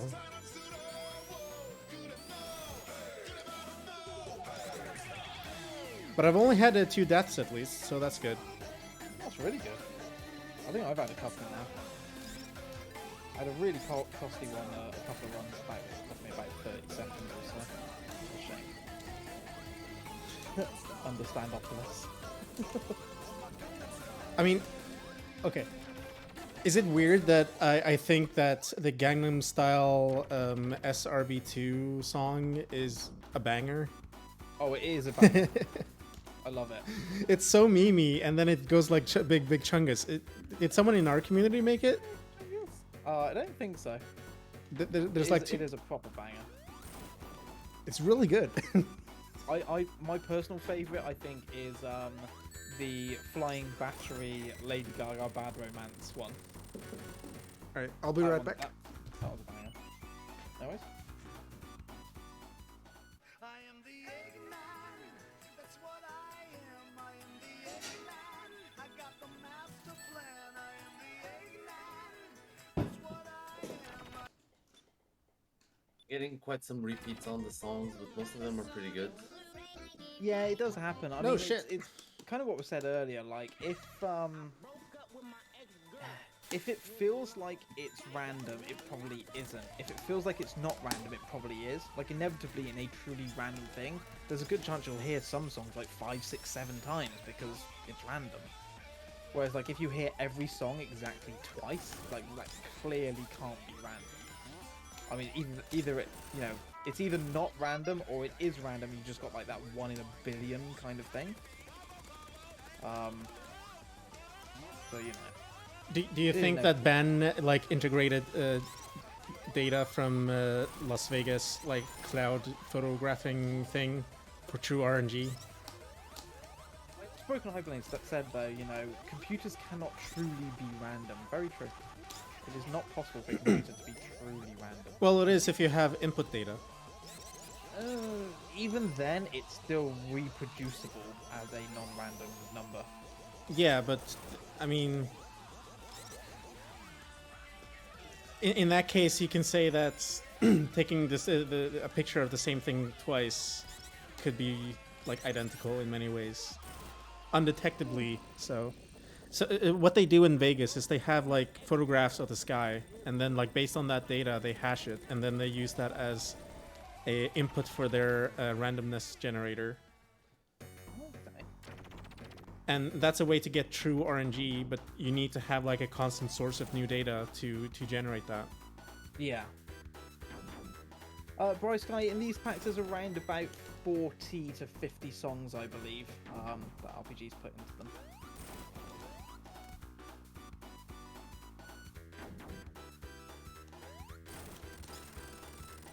Yeah, brand new Halo, too deep for 1:30 AM. Hey, think about poor Tim's, it's 2:30 AM for him. I am the Eggman. That's what I am. I am the Eggman.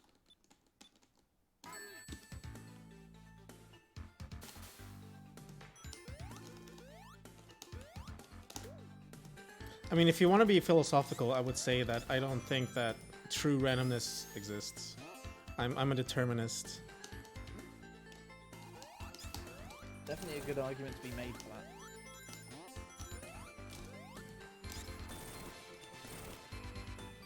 Just gonna spin on me arm.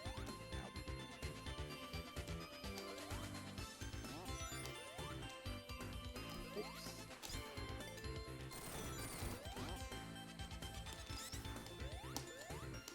Oh, I almost killed myself.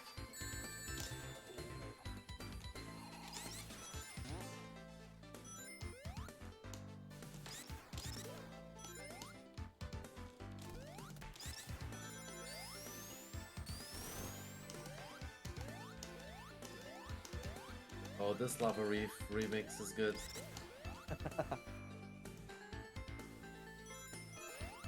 Have you got like the standard Sando Rando pack on, like just one with dance music and stuff? Yeah. Nice.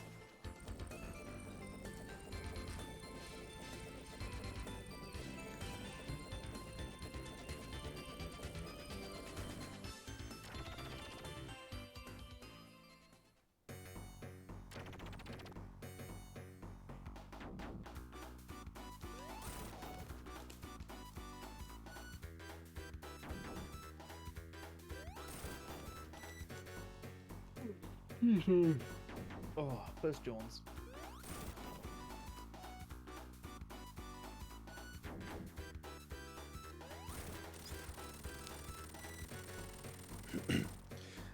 There's something called, I don't know what it's called in English. It's like called fog chamber in Swedish.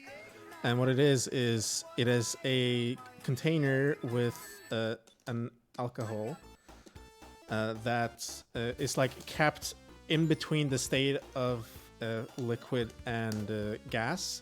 So it's like basically, so it's basically a bunch of like alcohol particles in the air, floating in air.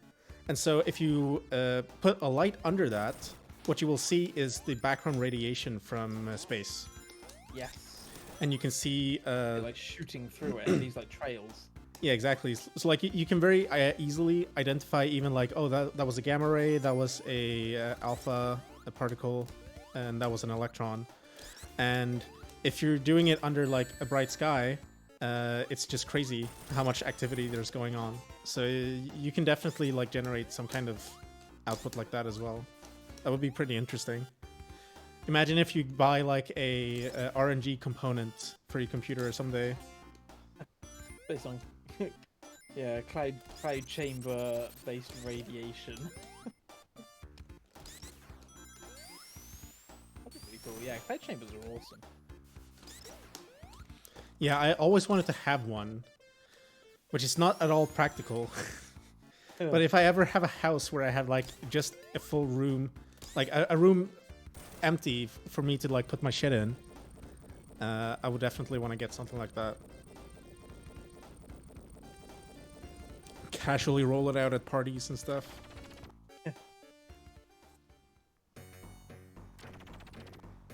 Yeah, I remember seeing one of those and someone had put like some radioactive like, you know, element in the middle of it, and just seeing all the radiation shoot off of it, like it's no wonder like people get radiation poisoning and it damages their DNA and stuff. Like it's dangerous.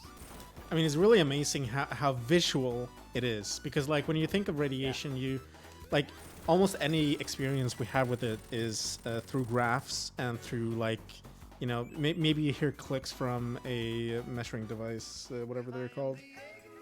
But like to actually see streaks in fog, I think it's so cool.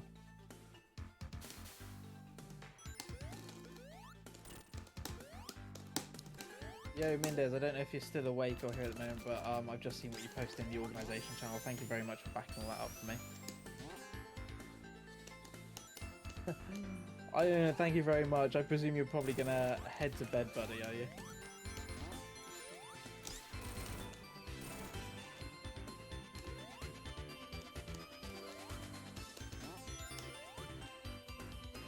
Oh, it isn't late. Yeah, no, that's cool, Mendez. I was actually going to ask someone to do that. I just, you know, wasn't sure when the best time to do that would be, but I appreciate you backing that up. Oh, you're playing Streets of Rage 4? Nice. Are you doing, like, online story or using Parsec to do, like, co-op and stuff? Or is it, like, local? You've got, like, friends over? Man, I appreciate you being here and lurking, mate, while you're playing some Streets of Rage. It's a banging game. Also, survival is really good. Survival mode. Oh, doing Parsec survival, nice. Yeah, I need to drag Jimmy Diamonds out of retirement because we need to get back on our Streets of Rage 2 co-op. Seeing as the next people above us to beat includes one certain Popo who happens to be here in the chat. Oh yeah, I forgot I had a run with that. Yeah. Oh, the shade. Jimmy Diamonds and I are right behind you on that board. I think we need to find about a minute on our Streets of Rage 2 co-op run. Yeah, shout outs to Parsec. Yo, J-Dub, he's got his ticket, his entry. Nice one, dude.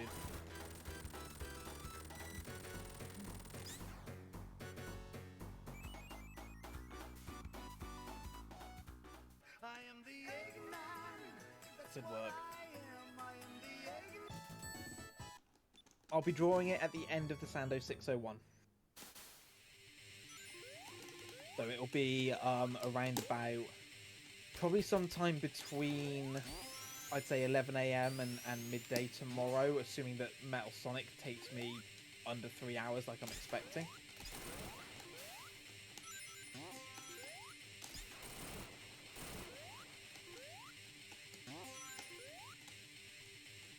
If I win, you'll have to tell me live.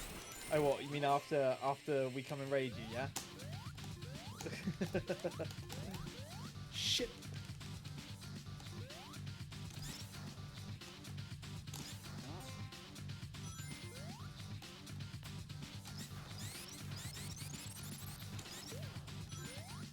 Oh mate, Streets Rage 4 is just so much fun. I love playing it. I need to get back to playing it again on stream. I was gonna speedrun. I did do some speedruns of it actually. I got time on the board, but it's fucking difficult to say the least. I'm interested in learning the new Shiva speedrun. Oh, Shiva is so overpowered. So overpowered. When you bring all your wonderful peeps to see the rest of the game. What do you mean rest of the game? This is the game. What more could you want than Sando Act 1? Bring the rest of the game. You guys play more than Sando 1? Yeah. What's this DLC I hear about rest of the game? Why settle for anything but the best? Exactly. Why would you want to play anything more than Sando 1? I mean, this has everything. I mean, mate, we're playing a game released in 1994. Like, we know what we like. This was the pinnacle of gaming. Gaming only went downhill from here. Yeah, exactly. See, I'm a Floyd runner myself, Iona. I like Floyd. Very hard run to do, but very satisfying. But yeah, Parsec I find is just an incredible tool. Like the fact that you can have, obviously there's always going to be latency, but like near real time, like input for additional devices like controllers, so you can literally do like 2-player co-op when one of you is like hundreds of miles away. It's nuts. It just kind of works. Like Jimmy Diamonds and I spent so long trying to get like network play, like net play working in RetroArch and just could not get the damn thing to work. Downloaded and installed Parsec and within 5 minutes we're already running. It's incredible. Yeah, I've used Parsec before to play Mario Party. Yeah, no worries J-Dub, I really appreciate you staying up and thanks for sticking around long enough to grab your ticket and good luck for the draw tomorrow. And more than anything, good luck with your charity stream tomorrow. We'll obviously see you in around about 11 or so hours, give or take.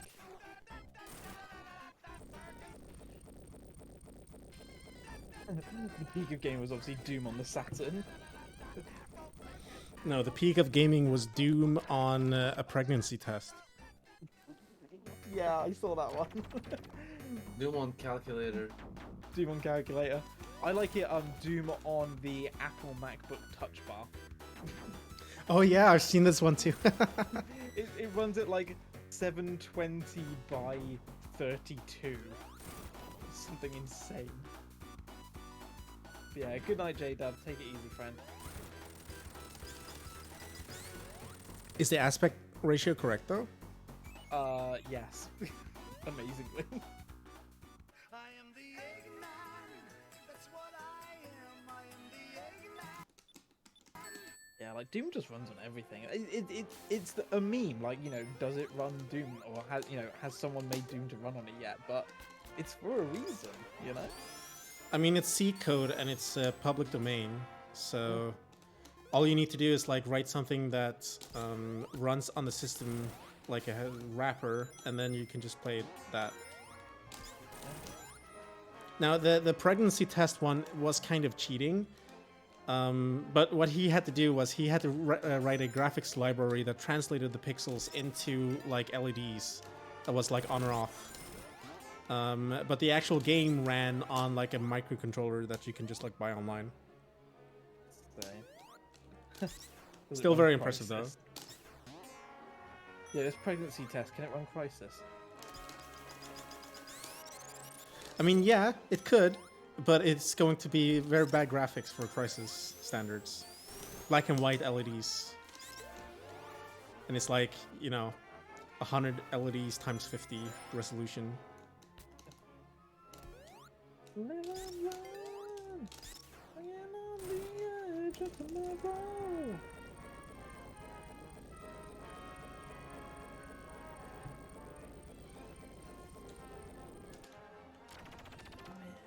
Yeah, Doom is kind of like the litmus test for hacking.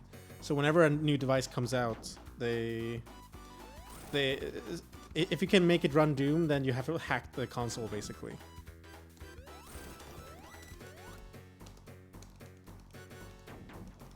Done with half.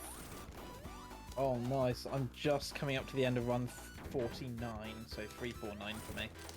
I just completed 46. Going well, chaps. Yeah, good luck, Iona, with the weekly survival. Enjoy it.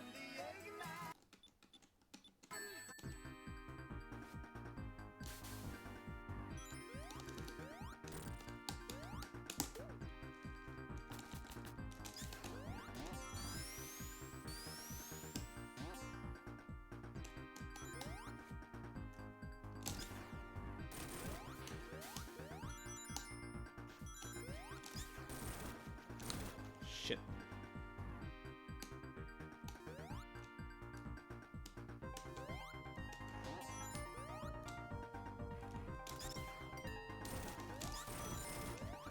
Yeah, I'll tell you what, one of the really cool things out the back of this is obviously if, you know, no one's under any obligation to and things like that, but if, like, a good majority of the runners actually submit their Sando 100s to the board, like, we're going to have a really full board for this now, which will be really cool.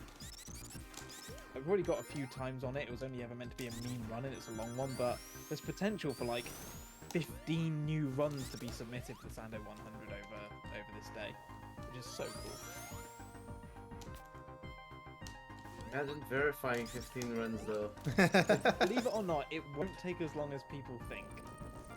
It only takes around about 20 minutes to verify a Sando 100. Sometimes not even that. It's really easy to verify. Because there's like no glitches in the level, there's no real way of glitching the level. And even if there was, like, we don't differentiate between glitched and glitchless in Sando, like the Sando ones. So what that means is, in order to verify the run, what we do is, does the timer start at the right time? So have you started your timer correctly? Did you stop your timer correctly at the end after time bonus? We then check that you've done 100 runs. So we're looking for basically 100 times for that signpost to fall, and check that you've actually restarted the act after time bonus each time. As long as you do that and the actual run's valid, we don't need to look at the gameplay in between. You know, we will double check that your final time matches up with the video time that we're expecting to make sure that you haven't, like, you know, sneakily paused your timer during the run for 20 seconds to save some, you know, save a few precious bits here and there. But yeah, it generally means that we just skip all the gameplay in the middle. We just look for the end. Do we see the signpost? Yes. Did you wait until time bonus to restart? Yes. Great, that counts as a valid run. Next one. And yeah, it just doesn't take long to do at all. So what you're saying is that if I have a button that says pause timer on my controller, Yep. and I just like execute that like 2-3 seconds at a time in the middle of the run sometimes, Yep. then you will never find it. No, we will, because the one thing I will do is, if your final time says like 3 hours 40, right? I will download that video and I will independently time it from the video from the beginning of the run to the end. And if it doesn't I match, I see. know something's up. But I will always retime every run anyway based on the video time to the frame. Oh, danger. Still here with us. Can't have sound on. Haven't slept yet. Thanks, Tiny. Oh, bless you. Trying to find ways to cheat. I mean, if you want to be a mod, I feel like you have to be actively like trying to cheat yourself, not as in trying to come up with ways for people to cheat so that you can catch them if they were to try it. Yeah, yeah. The other thing to Mendez has said, so why not just, like, you know, rather than pause, just splice a few seconds out here and there? Ah, very interesting. The other thing that I do is I look at the IGT of the run, so I don't just skip, like, from beginning a run to end of run, I skip through 10 seconds at a time, and I keep an eye on that IGT to make sure it's incrementing 10 seconds at a time. So when I skip 10 seconds of the video, I expect to see that IGT go up by 10 seconds. If it doesn't, I know that part of the run is missing, and then I'll go back and review what's happened. Because, you know, even if there's drop frames and stuff, it should still increment by exactly 10 seconds if I skip 10 seconds. So yeah, there's no way of getting a splice through. Well, you could technically get a splice through, but then you have to splice the exact score, the exact time, the exact lives, and the exact rings. Like, it's pretty tricky to do that halfway through a Sando. And if it does change, it's like, okay, why did it change? Because of course it carries through. Like my score's over 500,000 right now. It's taken me 51 runs to get that. It's a very hard one to do. But yeah, it's almost like I thought about it. Sando is one of the easiest runs, I would say, to verify, and one of the hardest ones to fake. But Huds, what if I mod the game so it runs like 2% faster? Trust me, I would know. Believe me, I would catch that in an instant. You think so, but I'm not so sure. So here's a question: if you're running the game faster, right? Does that mean that you're making the character go faster? Yeah. So the in-game timer still goes at the same time. Your splits go at the same time, but your character's faster. Well, I was thinking the entire game goes faster. The entire game. So in that case, then the IGT goes faster than it should. I'll catch that immediately because when I'm incrementing 10 seconds, I'm not going to see an exact 10 seconds increase on that timer. So during the Sonic 2 tournament, maybe we should have, instead of guess that's a song, we should have like 3 videos, and then people can vote on which they think is the spliced one or the yeah, guess the glitch one. Yeah, The guess Chester. yeah, basically. Like another one that someone came up with was very similar to that, which is what if I just mod the game to make the character faster? To which my response was, okay, go ahead and do it. You will start making cycles that I know are impossible to make. And then I will be watching that with a fine-tooth comb, and it will become very obvious very quick that you are doing things to that character that character is not capable of doing. I mean, you can definitely... I can think of mods where, like, for example, you would do spin dashing fast, or you make spin dashing easier so that you more often get 6 taps. But just by like changing the values that you get from pressing the button. The thing though with that is, okay, let's say you did mod it and your spin dashes are faster. The one benefit of Sando is that it's so cycle dependent. Sometimes you can't just be a second faster because of some spin dashing. You need to be like 3 seconds faster over a 15-second segment to make the next cycle.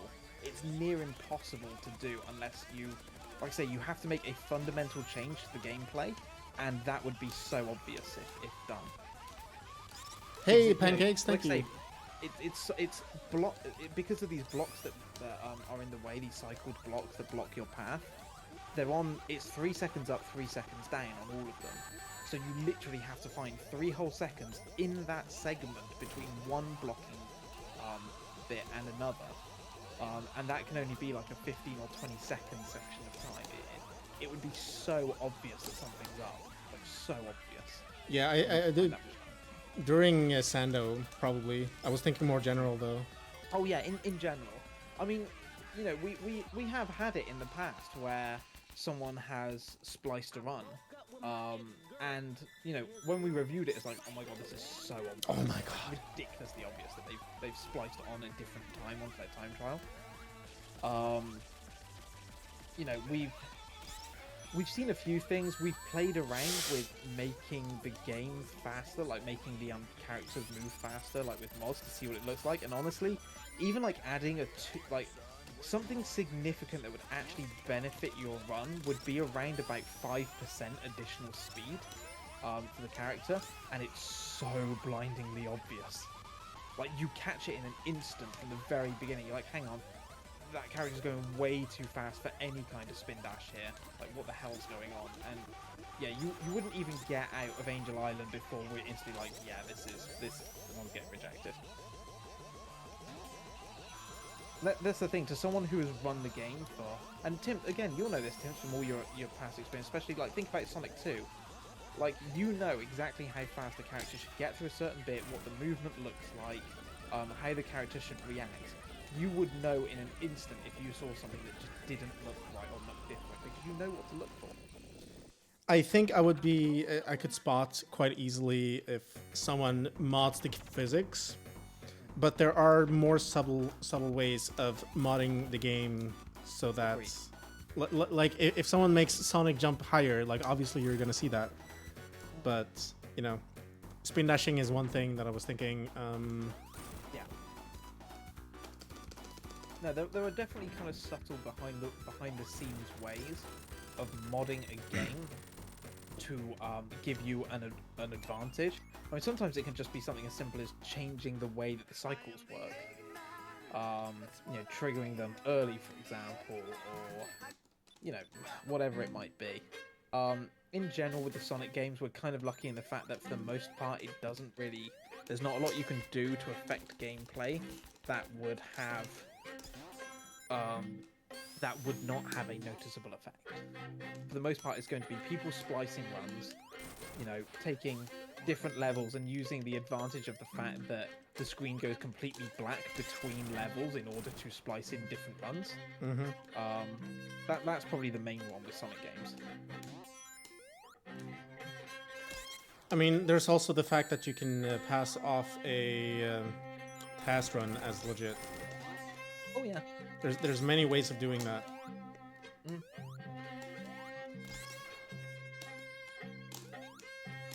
Oh yeah, and people have tried it. I mean, this was going to be like a April 1st joke, but then I accidentally ruined my Genesis trying to do it. Oh no. Because I was like playing around with electronics and soldering, and I killed like one of the button inputs on the Sega Genesis. But I wanted to do a task bot, and I actually have a task that is completely ridiculous. It's like it's been on my channel for a long time. It's called like Sonic 2 Theory Tasks or Human Theory Tasks, and it's basically me playing with save states and what that would look like. And you know, I got like a sub 14 in 2014 or something from using that. And so I wanted to put this on console, and I wouldn't submit it, but I would you know, pass it off as a joke. But then I ruined my Genesis to do it, so I couldn't have it anymore. But it's actually like, I was looking into how to make this, and it's surprisingly easy. Like, you don't need a lot of... Like, you do need to have some skill, obviously. But it's not like rocket science. It's not like, you know, 10 people in the world can do this. It's like anyone who knows anything about electronics and has a little bit of like skill in like speedrunning, like to the point where they can like make a task and everything. Anyone can do it. Yo, KP, how's it going, buddy? Thank you very much for the follow. Hope you're well.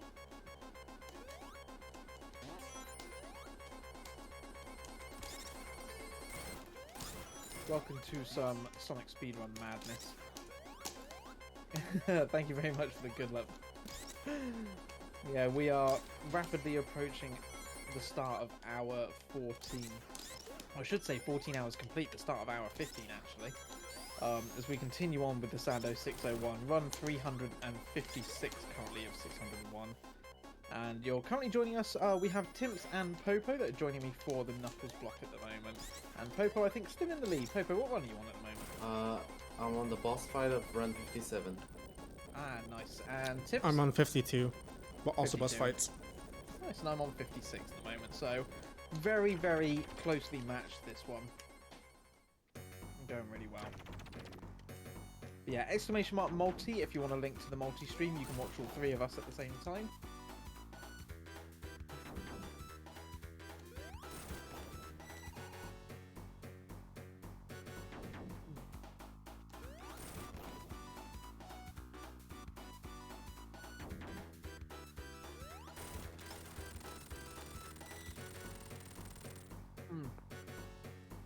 A little bit.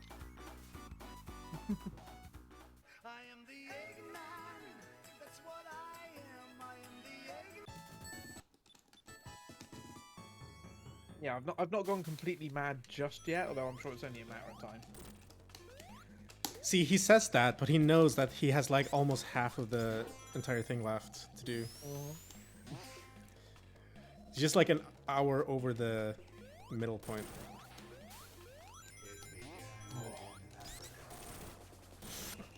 Hey, it's home stretch now. We've already gone past the halfway points. Now we're just on our way back. Every run is a run closer to home, and that means a run closer to my bed. And then I get to get up again like 3 hours afterwards for my COVID vaccine. And then your sleeping schedule is broken. Yeah, pretty much. So my general plan is once we're done with this, go to bed, try and get maybe 2-3 hours sleep. Get up, go have my COVID vaccine, then stay awake again until around about 10 or 11 p.m. To do that, I'm actually going to be on Royal Flush's Twitch channel doing a interactive quiz show tomorrow night with him.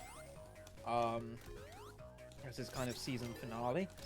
And then after that, go to bed to try and get my sleep schedule. Basically, keep it on track, if that makes sense. Effectively, tonight is just I'm skipping sleep. Fair You know, enough, right? Staying up always seems like a good idea at 4 a.m. and then 2 p.m. hits differently. Yeah, I mean it probably will, and I'll be honest, I probably am not going to want to wake up for my COVID jab, but I know the wife, I know Mr. Suggs will make sure I get up and get there. And yeah, Mendez, I'm probably going to be absolutely dead by then, but Monster will carry me through. The caffeine will work. I need to for my sleep schedule. I just need to make sure that I stay awake, I get through it, I go to bed late, and then obviously I've got all of Sunday, and I've got Monday off work as well, so it shouldn't be too bad with any luck. Oh, nice, Hyperlink, nice. How's the progress going on the room cleaning? Are we nearly there? Disapproving stare.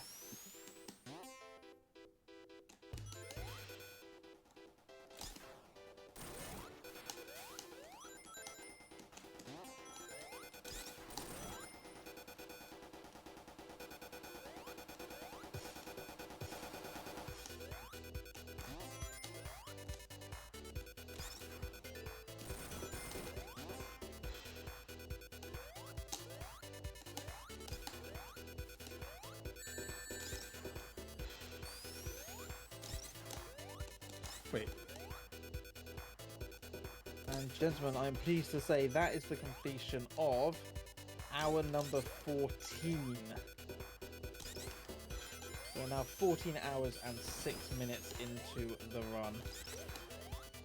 Whew. Getting there, getting there. 10 hours to go.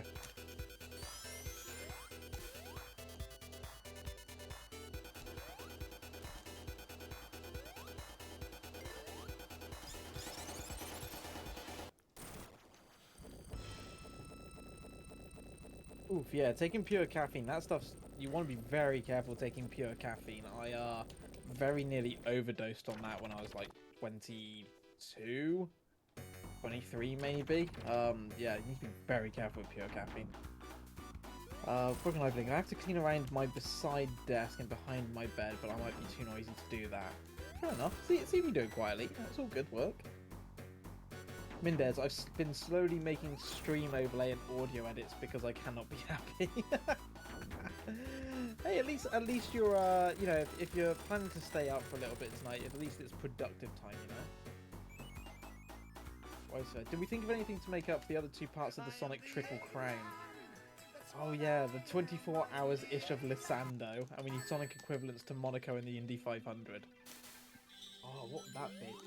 I think I think SA2, like is it 171 emblems? I think it is. I think that would have to go in there as like your Indy 500. I think that would definitely be like an Indy 500. That's the emblems except for the Chaos Garden ones, right? Chow Garden. Yeah. Yeah, all the emblems except for Chow Garden. And I kind of want to say that Monaco, like being like the crown jewel, I think that's where the Sonic 8 fits in really well, but not the standard Sonic 8. I think you'd have to go with like the Supersonic 64. So it's basically the Sonic 8 but all emeralds. I think that would be like the crown jewel quite literally with the emeralds.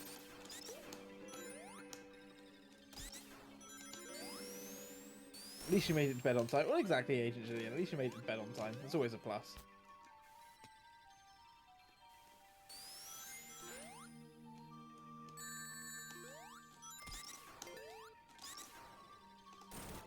Oh, I'm gonna get crushed together. Don't do that.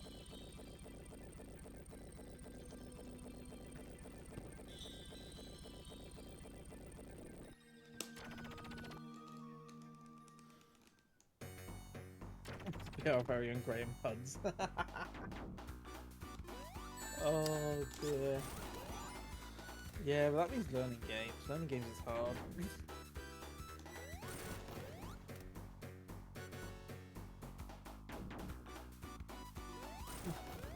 Oh no, I'm dropping stuff. Look. Such a messy eater.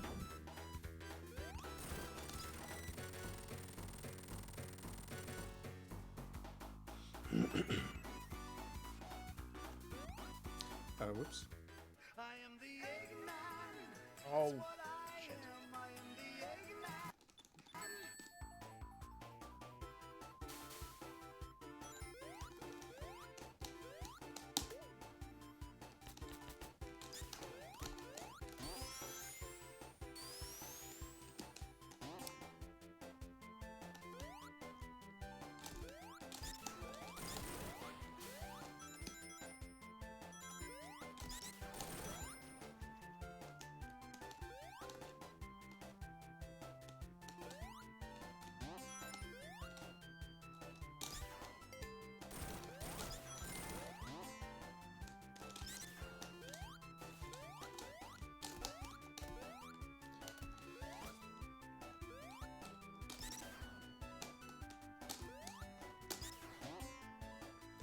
Every time I start a run now, I'm like excited to do it well, and then literally anything happens, and then I get so tilted everything is ruined. Oh, there's a mood right there. Especially when you know the run and you know the route. You just think, oh, we've got to just repeat this. Yeah, I mean, you'd think I'd know the route by now, but the problem is that for some reason my brain just can't.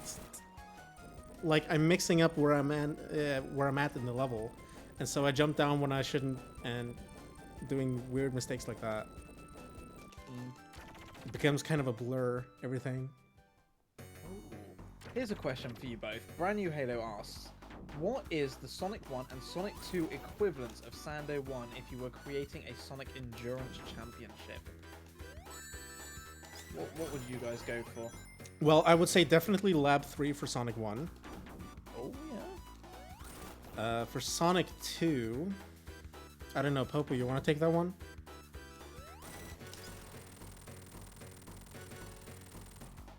Oh, Popo's muted at the moment. Oh, I see. I am the Eggman. That's what I am. I am the Maybe Hilltop 2 or Hilltop 1.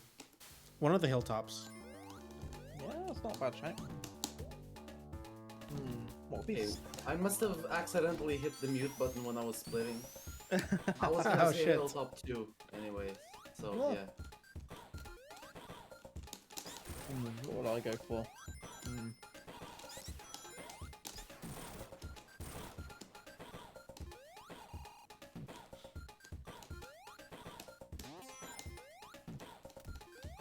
I think Sonic 1. I'd probably go Scrap Brain 2. Maybe.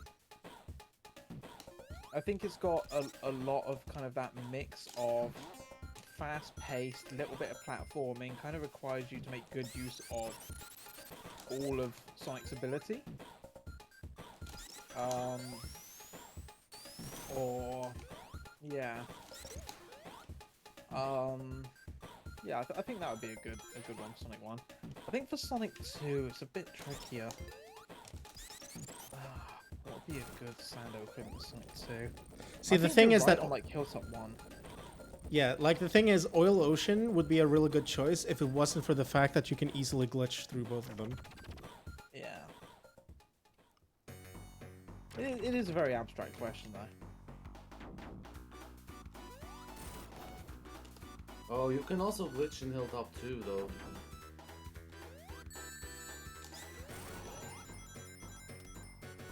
I mean, the real question is, what makes Sando Sando? What is the biggest focus on it? Like, is it the fact that it mixes platforming with speed? Is it the fact that you have a very cycle-heavy level that's very cycle-dependent? Or... I would say it's is it definitely the your- cycles, if anything. It's like, it's not one level, it's like 5 small levels in one. TSD just says, what was the level of Sonic 1 that has the most trouble completing? Yeah, that's a good question. Probably one of the Spring Yards. Spring Yard's such a pain in the ass for me. Really? Worse than not Lab 3, yeah, Labyrinth 3. Worse than Lab that? 3's no issue at all. Lab 3's piece of cake. See, that's where I would always die as a kid. Oh, as a kid, yeah. As a speedrunner, no, I find Spring Yard much harder. Spring Yard 2 and 3 are a pain in the ass. Every stage that has bumpers sucks. Yep. Looking at you, Casino Night. Hey, I like Casino Night. I just used to spend all my time gambling and then timing over because I spent too long gambling.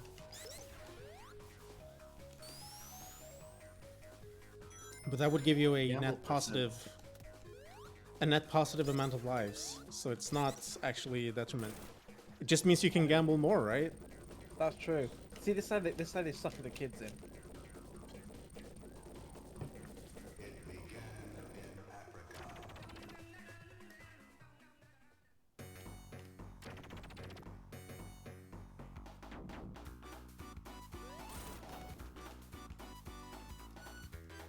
Yeah, I mean, I'll be honest with you, Bryce. Like, I was thinking certainly like with the Sando 1 choice from an S1F perspective, so from Sonic 1 Forever's perspective, in regards to the fact that, you know, you'd have drop dash and spin dash and stuff. I was definitely thinking.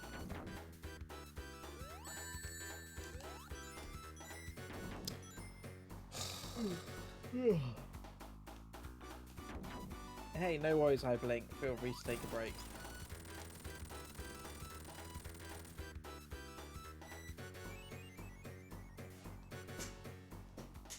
I am the Eggman.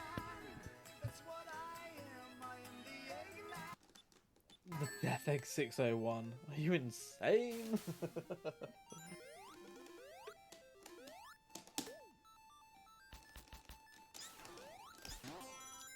What about the Sky Chase 601? Oh my god. I chased 601. Could you imagine? Oh, that said, The point every time would be trying to get 205s. that said, I don't know whether any of you watched Dave Stereo at all, Final Fantasy speedrunner, and used to speedrun Celeste as well, I think. He did like a 24-hour stair marathon.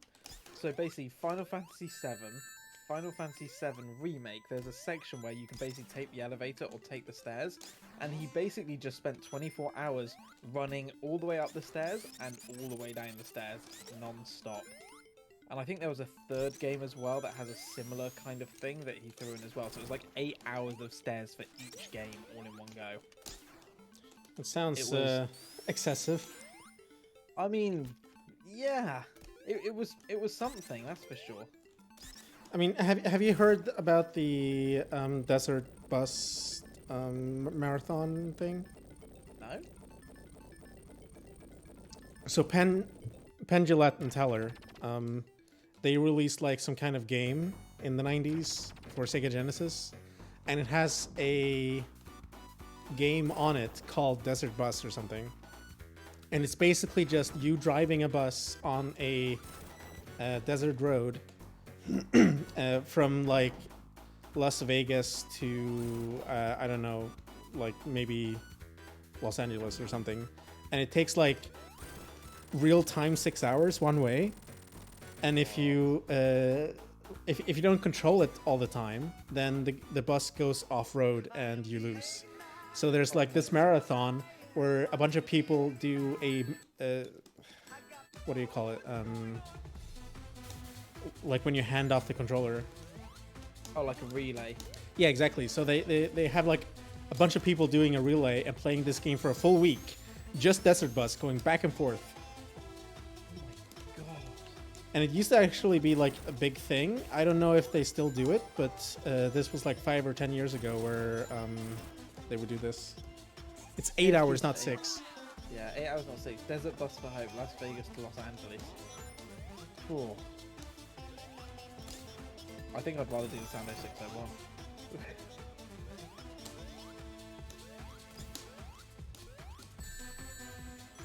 Yeah, I've never heard of Desert Bus. It sounds monotonous. Yes, very. I wouldn't recommend it. It's basically included as a joke game that people will play anything if it's a video game. Sounds about right. No. Sonic Racing. So I'm thinking for my next run, I might put on the Streets of Rage pack. And just chill out for 3.5 hours to Streets of Rage music. No TSD is going to be running with Jet Set Radio Future 1, and then I'm thinking for the final run with RPG, I'm just going to play the Sonic 30th Anniversary Symphony in full. Yo, bro, well, thank you for your entry into the Sando 601 giveaway. Congrats on earning your ticket. Oh my god, Danger. 2.25 hours to get Tiny down. Ooh.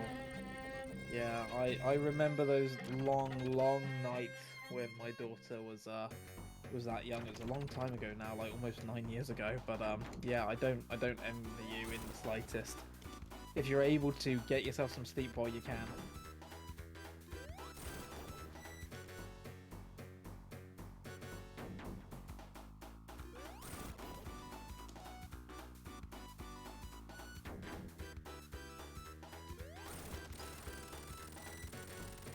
Oh no, I've just seen Bryce Guy's made a video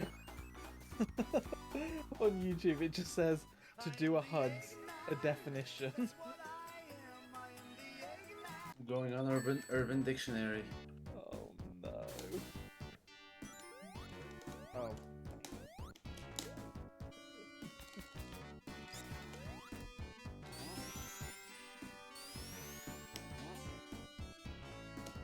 Yeah, no worries, Danger.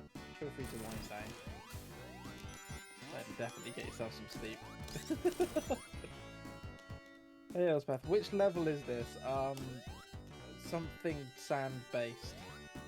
Sand Palace. It's the Root Sandstorm. That's it. That's the one.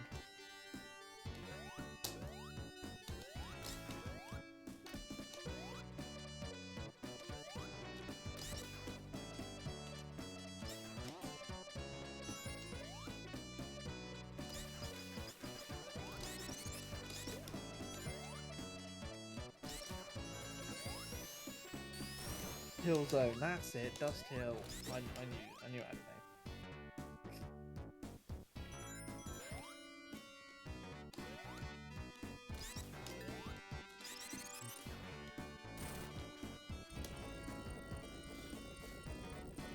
Right, whistles innocent. What have you done?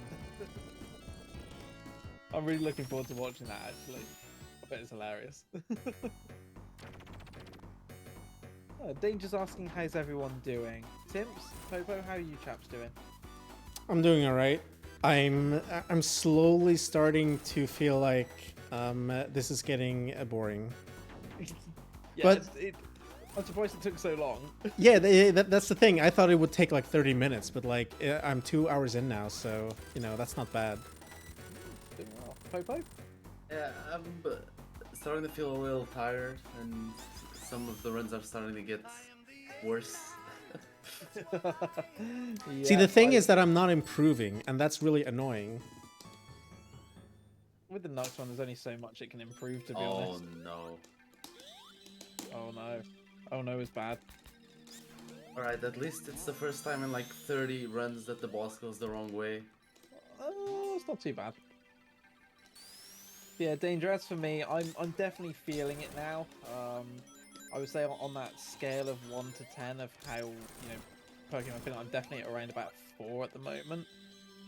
The mistakes are starting to creep in a little bit. In general, I'm feeling overall confident that we will finish this, and yeah, generally still okay. Wrists are okay, hands are okay. Little bit of pain in my left wrist now, and certainly my left thumb more than anything. My left thumb is probably my biggest complaint right now. Starting to hurt on the D-pad. But yeah, overall, not got any concerns about the possibility of us not finishing this currently. Yeah, my left thumb is definitely starting to suffer. See, the thing is, I'm kind of like annoyed at the fact that you're ahead of me, Huds, because you should be like exhausted and tired, and I am. you know, and yeah, I don't know. I feel like I prepared for this. I should do better. But yeah, I'm. The other thing I'm really pleased about as well is limiting my caffeine intake. Like, I'm doing most of this on basically no caffeine. I'll check in a second once I've finished the boss. Oh, Danger! It's honestly something you build up over time. Trust me. I've had about half a can of Monster over the last. When did I open this? So I think I cracked this open at the start of the Tails block, or was it the start of this block? I can't remember. So I've been drinking it either over 2.5 hours or over 6 hours. It's just enough to kind of keep me perky and keep me alert, which is good. But yeah, Danger, I used to get that all the time, especially when I started running. I was really concerned as well because I started losing feeling in my thumb. Like I could tell it was like going numb and I couldn't feel things with it. These days, it's kind of like building up calluses from playing like the guitar, for example. It's just part and parcel of it. My left thumb, basically, on the tip of it, has no feeling left in it whatsoever now from playing so much Sonic and using the D-pad. But yeah, from many hours of speedrunning, you just build up a tolerance to the presses. But I can tell you that after 14 hours, I'm starting to feel it a little bit. I've noticed I've started moving my thumb around on the D-pad, so I'm not pushing down and applying pressure in the same place all the time. I can say that with my controller, I'm not feeling that. I don't feel any effect at all. Yours are all buttons though, aren't they? Like even the directions are just like Yes. push button, like arcade style push buttons, aren't they? Exactly. Yeah. And that's I think it's like proven to be like the most ergonomic button style. Like Oh, a that I- D-pad is really bad. That I can definitely believe. Like the D-pad was designed, you know, in the 80s when people were not spending 24 hours gaming high speed games like this. People were not playing 600 times the same stage, right?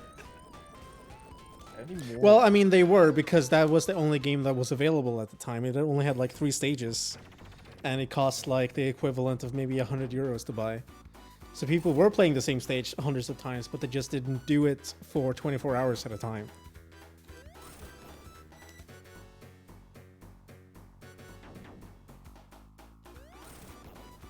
I wonder who was the first genius still in the in the 90s to think about speedrunning. That's a good question. I've always wondered where it started. I mean, you know about the Atari stuff, right? What do you mean? So Atari used to have a magazine where they posted user submitted like high photos of high scores and times. So most games are scores, but there's also some like speedruns, like The one that what's his name again? Billy Mitchell. Yeah, the games that those guys played. It's not Bill Mitchell. Oh, It's like the other like guy with Donkey the Kong. mustache. Oh, top to a drag. No, that's the. Yeah, Dragster and Dragster that game. whole thing. So like in that game, the time is essentially the score. So it's Oh, not like apologies. quite the same thing. I would say like for proper speedrunning, probably you have to go to Doom in the 90s. Yeah, I'll do that. Oh my But God. people were encouraged to like take photos of their times and scores and send them into the magazine, and the magazine would publish it. Dangerous. In Norway, you always have the MTM for Sonic 3 and Knuckles. They just said for Tej means I nearly called my own son Tej. Oh no!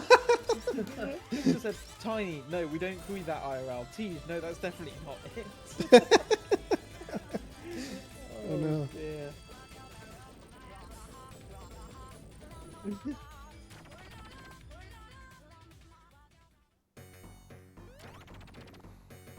Oh yeah, imagine if Tiny just turned to start speaking in Tej's voice. Right, homie? Right, homie. Dear. Ah, fucking hell, mate, get it right. I can't do Tej's accent, but you'll know.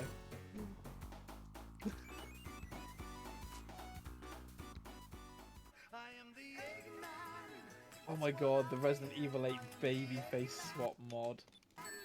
Oh, that is cursed. That's so cursed. Also, I'm on run 69. Nice. Nice. Just finished run 70.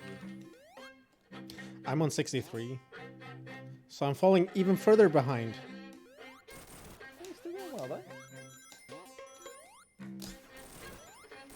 I love missing the super bounce.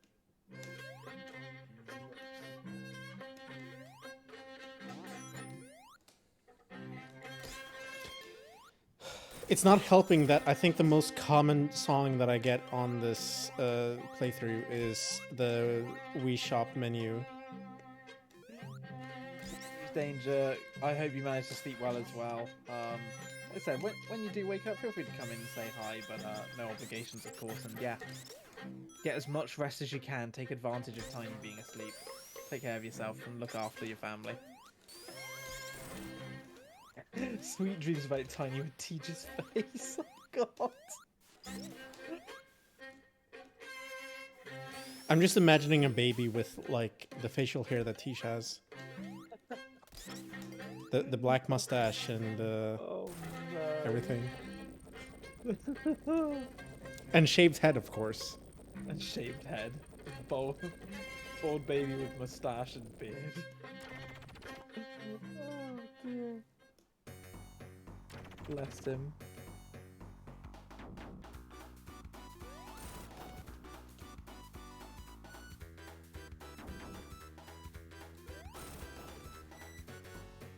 Run 69 over, not nice. Yeah, no worries, Ellen Slayer. Take care of yourself. Good night and sleep well. Oh, I'm going Sonic's route. Oh, fuck it, we'll go Sonic. Alright, I need to go pee break. Yep, no worries.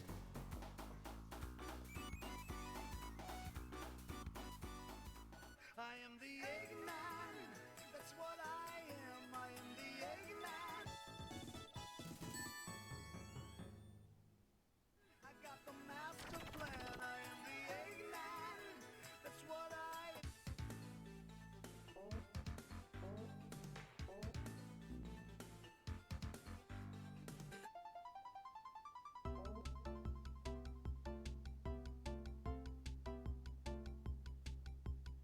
Oh no. Everything alright? Yeah, I died. Oh, bad death or not so bad? It was trying to get the early cycle, but I bonked the ceiling, so yeah, Oh, so back to the beginning of the level. exactly. Ooh, yeah, not the worst, but not great either. All right, I'm back. Welcome back.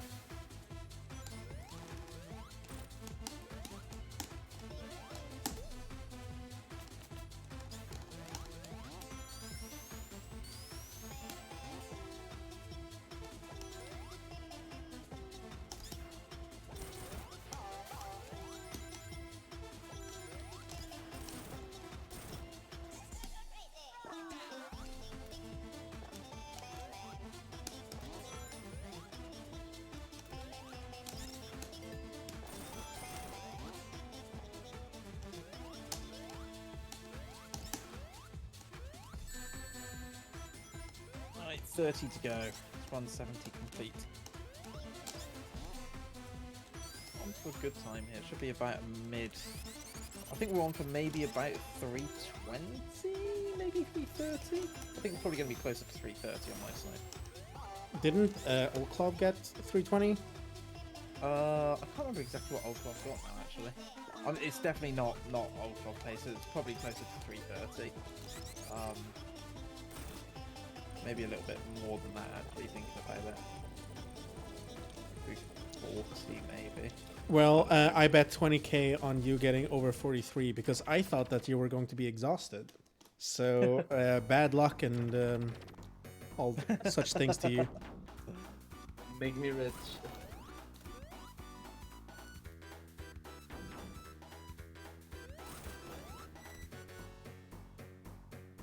Certainly going to be a tight one. It's going to be tight.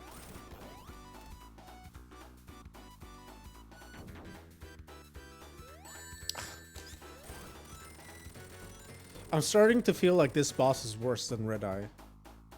But it might just be like recency bias. I am the Eggman. That's what I am. I am the Eggman.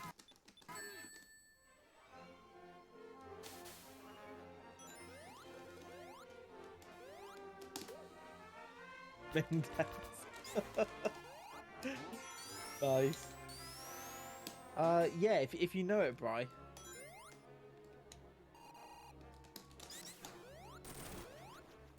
I think it was like 3. I know he posted it on Twitter. I know it's on Twitter. I could probably find it. 3:17:21. Yep. Damn. Yeah, that's insane run. Absolutely insane. Yeah, when I saw that, I was thinking like, oh yeah, maybe I picked the right character because Knuckles goes fast. But I think it's just Old Club being Old Club. Yeah, I mean it's obviously clearly possible. Club did it. I think for us mere mortals, somewhere between like 320 and 340 is more realistic. Somewhere in that region.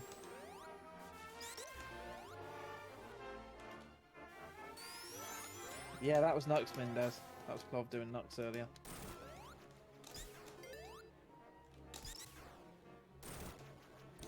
Yeah, I know, right? It's something else.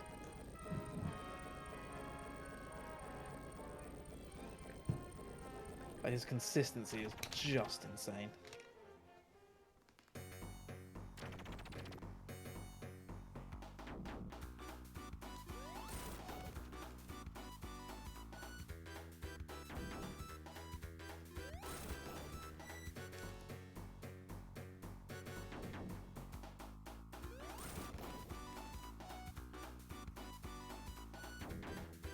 Another yawn.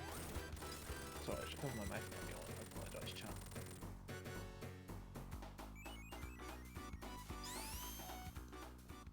I am the Eggman.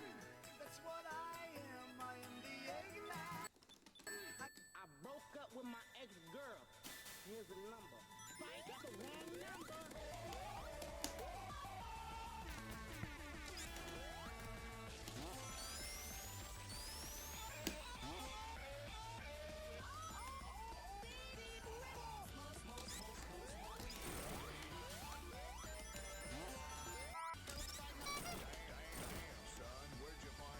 Before you catch it in sympathy, yeah.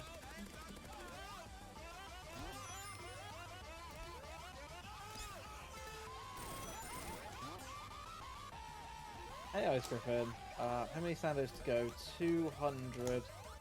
and 238 by that count. I think no, 228. Sorry.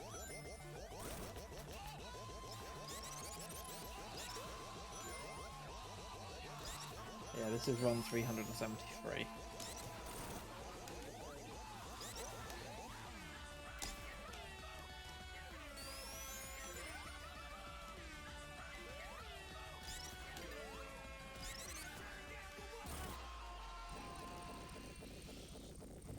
I broke up with my ex-girl. Here's the number. Fight, that's the wrong number. Thank you very much for the 100 bits, Ice Griffin. Yeah, it does sound a little bit like it, doesn't it? Never really thought about it that way, but yeah.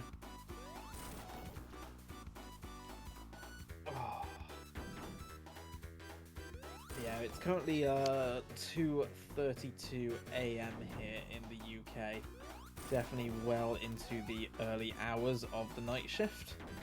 I've got the wonderful Popo and Tim's here to keep me company running this nut block at the moment. And doing relatively well, I think, all of us. I would say so as well, even though I'm last. Yeah, but not by much. What run you on now? Just started 67.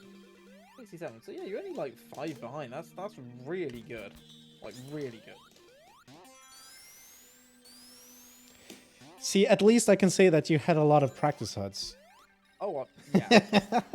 I definitely have. In fairness, like I've put a lot of time into some of these Sando runs. Like Nux, I've done the Sando 8 plenty of times. Up until the other day when Popo absolutely smashed it, I held the Nux IL record. Although I reckon I can get that back now, because I've had a couple into the boss arena at like the 58-second mark, so I know I can get that back. Assuming Popo recorded it and is going to submit it. Oh, I didn't record. I was just practicing. Shame. But I'll definitely go and do that because I know I can get that now.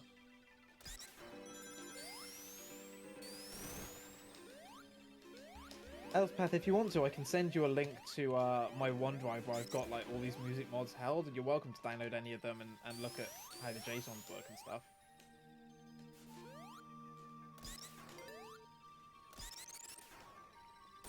The JSONs are really easy, actually. It's just a number, which is the ID in the sound test, and then a path to the file that you want to replace it with.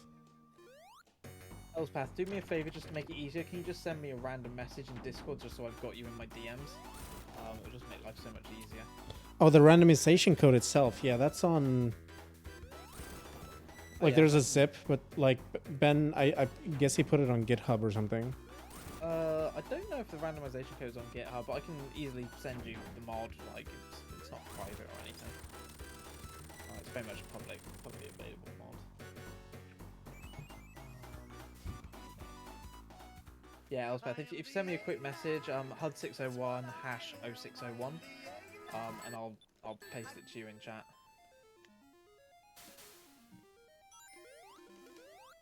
And then I can do you a link to all like the music mods and stuff afterwards if you want to from my OneDrive. But I just send you a direct link to this mod.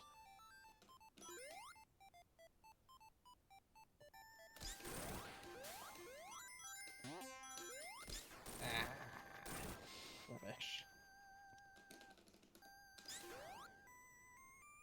No, what's funny about this is that every time you do a run, you keep like learning new stuff. Oh yes. Almost like practice makes you better. Almost.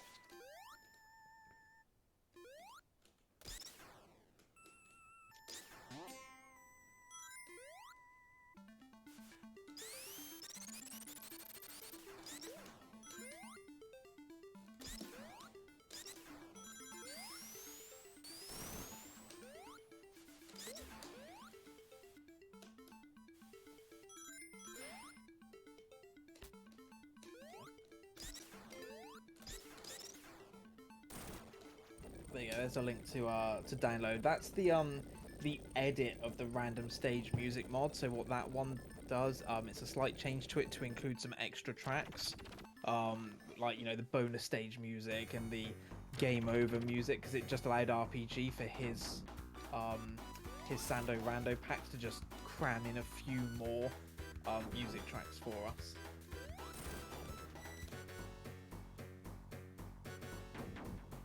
But yeah, Agent Jillian, if you want the random music mod as well, again, just drop me a DM in Discord. I can send it to you quite easily. Let's see if I can quickly find my link to my OneDrive.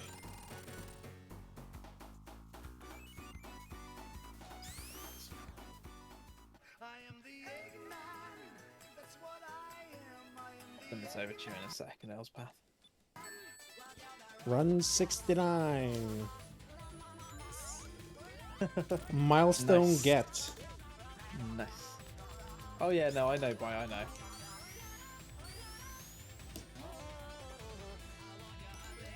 Yeah, it's pretty cool the way they build it, like the lemon code. Surprisingly good way of how they're handling it all.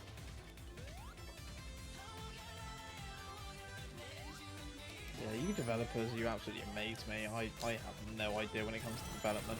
Don't get me wrong, I'm an IT person, but I just do not do development and coding. I don't understand that stuff at all. I work on front end. I do front end and user experience stuff and consultancy and things like that.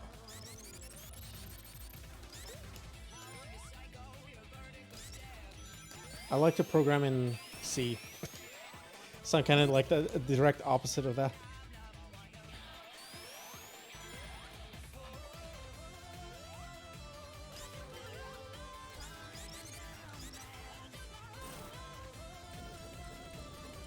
But what is lemon? I saw it was called .lemon, and I looked at it, and it looked like some kind of generic, you know, whatever script.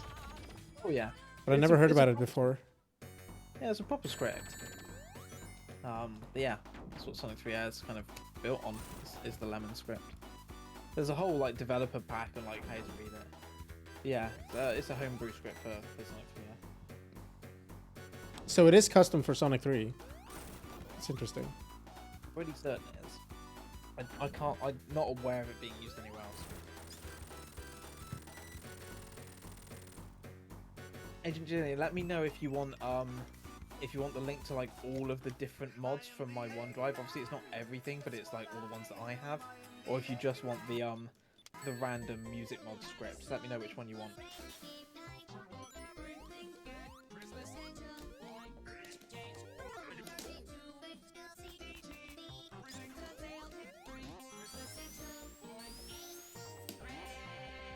Take all of it, no worries, it's fine. I'll send you the link shortly once I get to Boss Arena again.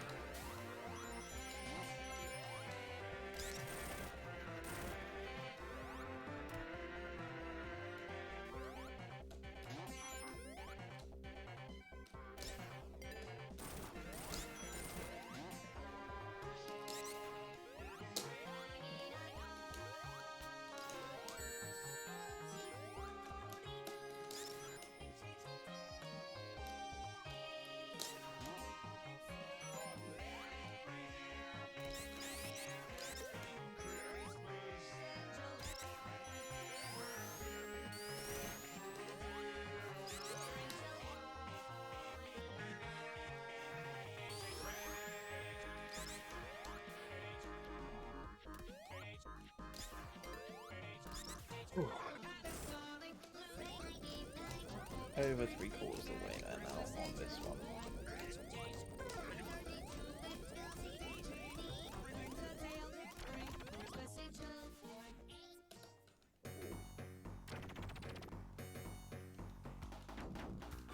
Hey Meatloaf, how's it going? So literally just this level. Yep, you got it. This level 601 times. With different characters, though. With different characters, yes. Every block of 100, we're doing a different characters. We've broken it down. We've already done Sonic, we've done Amy, we've done Tails. We're now on Knuckles, and after this will be Mighty, and then Metal Sonic to finish us off. So actually, will there be like a after the 600 runs? What will be the final one? Like, what character will that be?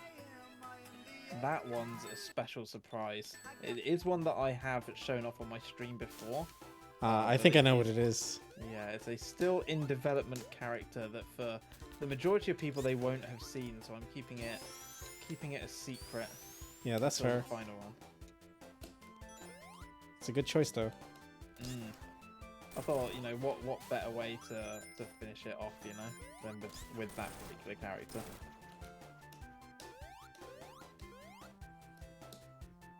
It's Yeah. Big the Cat, isn't it? Froggy.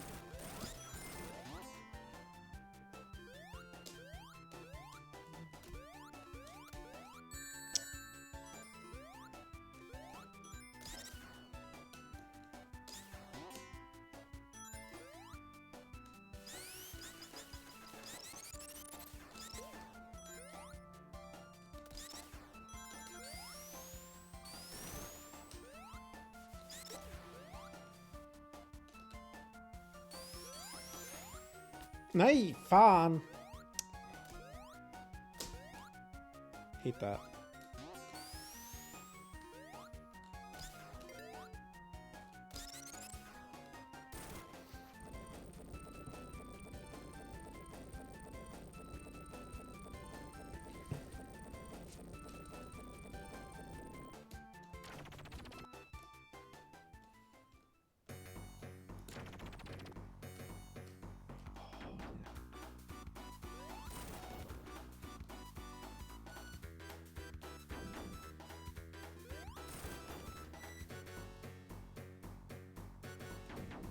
Oh, I got endless mine now. It's really hard to think of things to say after you play the same level 71 times. Oh yeah. I quite sympathize with you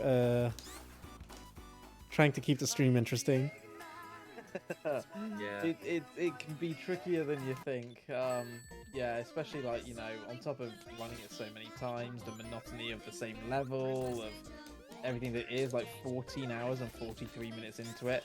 Like, you're 100% right. Like, you can end up running out of ideas for conversation and things to talk about. I mean, it's also just like the exhaustion of everything. Like, Oh yeah.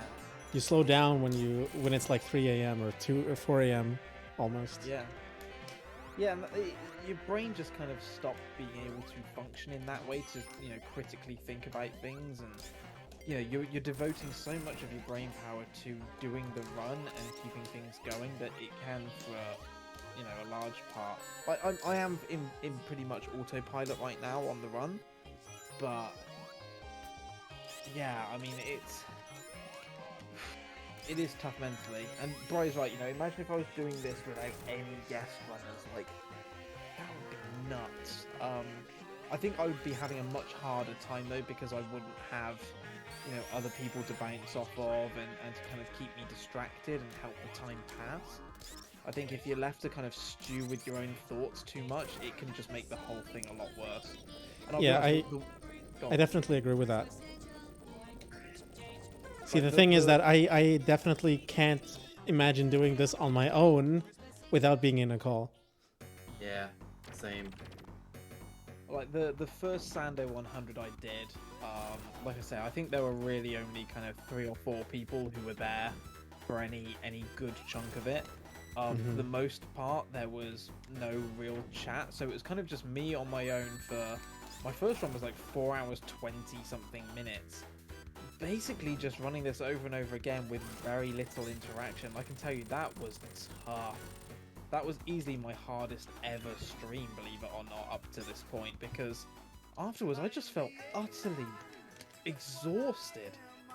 Because, you know, like you say, trying to keep, you know, a 4-hour stream relatively entertaining for people when you're running the same level and there's very little kind of chat interaction, you start to run out of ideas of things to talk about and things to show, because what is there to say? Like, you're running the same level again and again, they've seen it, you know, up to 100 times. And yeah, like, you know, having guest runners the first time we did it in December, and then obviously again today and going through the last kind of 14 hours, God, it makes life so much easier because if you need a break in general, depending on the runners you have, certainly like the last block was very chatty, very noisy. So if I needed a 5-minute break from my voice, I knew I could just kind of sit back and not worry about it, and they would be chatting away anyway. What's kind of nice with these later blocks, especially this one here, is I know that obviously when I'm not talking, you guys are fairly quiet as well. It's actually a nice bit of respite during the run to kind of, collect my thoughts and not have to worry too much about what's going on. It's a nice change of pace, I would say. I mean, especially after 14:45, as you have been playing, to be like, I think it's hard sometimes just to be social for like a few hours at a time, but to be social for 14 hours, like, Yeah. that sounds like torture to me. Like, I'm not to be rude or anything, but This game fan, thank you so much for the 500 bits. And yeah, this stage is endless, much like Endless Mine, indeed. Indeed it is. And yeah, that was Arid Canyon AG. I love that song. But yeah, like, I'll be honest with you, like, I am not generally the most social of people outside of stream. Like, I'm more than happy to do, an evening with friends and stuff, but beyond that, I appreciate my own time afterwards, and certainly with friends and family, like, especially on Christmas and stuff, like, more than a couple of hours, I just can't stand it. I just can't take them for more than that. And, my wife is very good about it. Mrs. Huds is very much aware. We'll get like a few hours in. I'll just be like, I just need to go. I've had enough of socializing. What's funny is doing it like here, I don't get that same feeling. Like you say, 14 hours and 47 minutes in, and I feel perfectly fine still chatting and socializing and talking, with you guys and with the stream chat. But it is still a lot. It's constantly being aware of everything that's going on the stream, running the game, keeping an eye on chat, talking to the people in Discord, thinking up conversation. Like, it's pretty non-stop. You don't really get much of a chance to rest. But yeah, I would honestly say the last year's worth of streaming has prepared me very well for things like this. Not just the running of the game, but running the stream and knowing things that will just handle themselves. Coming up with things to talk about through all the practice with commentary and hosting things.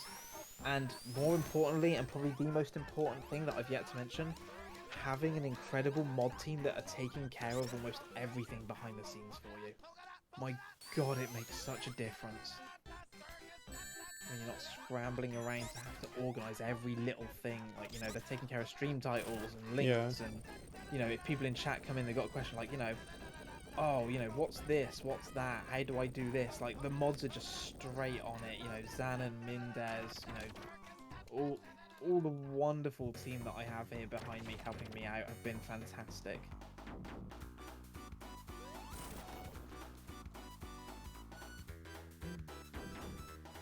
I'm very grateful to have a really good mod team. Who are more than happy to, give their time to look after me and take care of the stream and chat. And this would not be going anywhere near as smooth if it weren't for them. Mindez, I do it for the head pats. The mods. Pet the mods.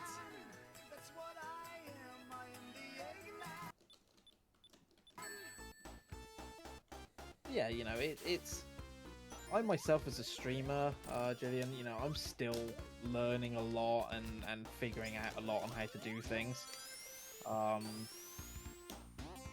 It's an evolutionary process that you're forever learning. Even when you've been doing it 3 years, 4 years, 5 years, you talk to Tim's, or you talk to Argic, or you talk to, Amber later on, those kind of people. They've been doing this for years, and there's always something to learn about streaming and how to engage with an audience and how to make a stream entertaining. And, yeah. I might be a bad example in that list because I never really cared about anyone but myself when I stream. In some ways, though, is that a bad thing? Like, you've decided you want to stream for you, and there's nothing wrong with that. I mean, I stream because I want to share. I don't stream because I like streaming in general. Like, I'm not asocial in any way, I think, but I'm kind of like a introvert. I would say.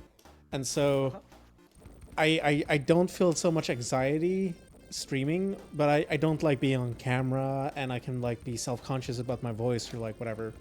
And when I stream, it's because I want to. It's not because anyone else wants to watch. And like even if I have 0 viewers, I would treat it as if, you know, I'm presenting something. Yeah. And that's what I like. That's what I like doing.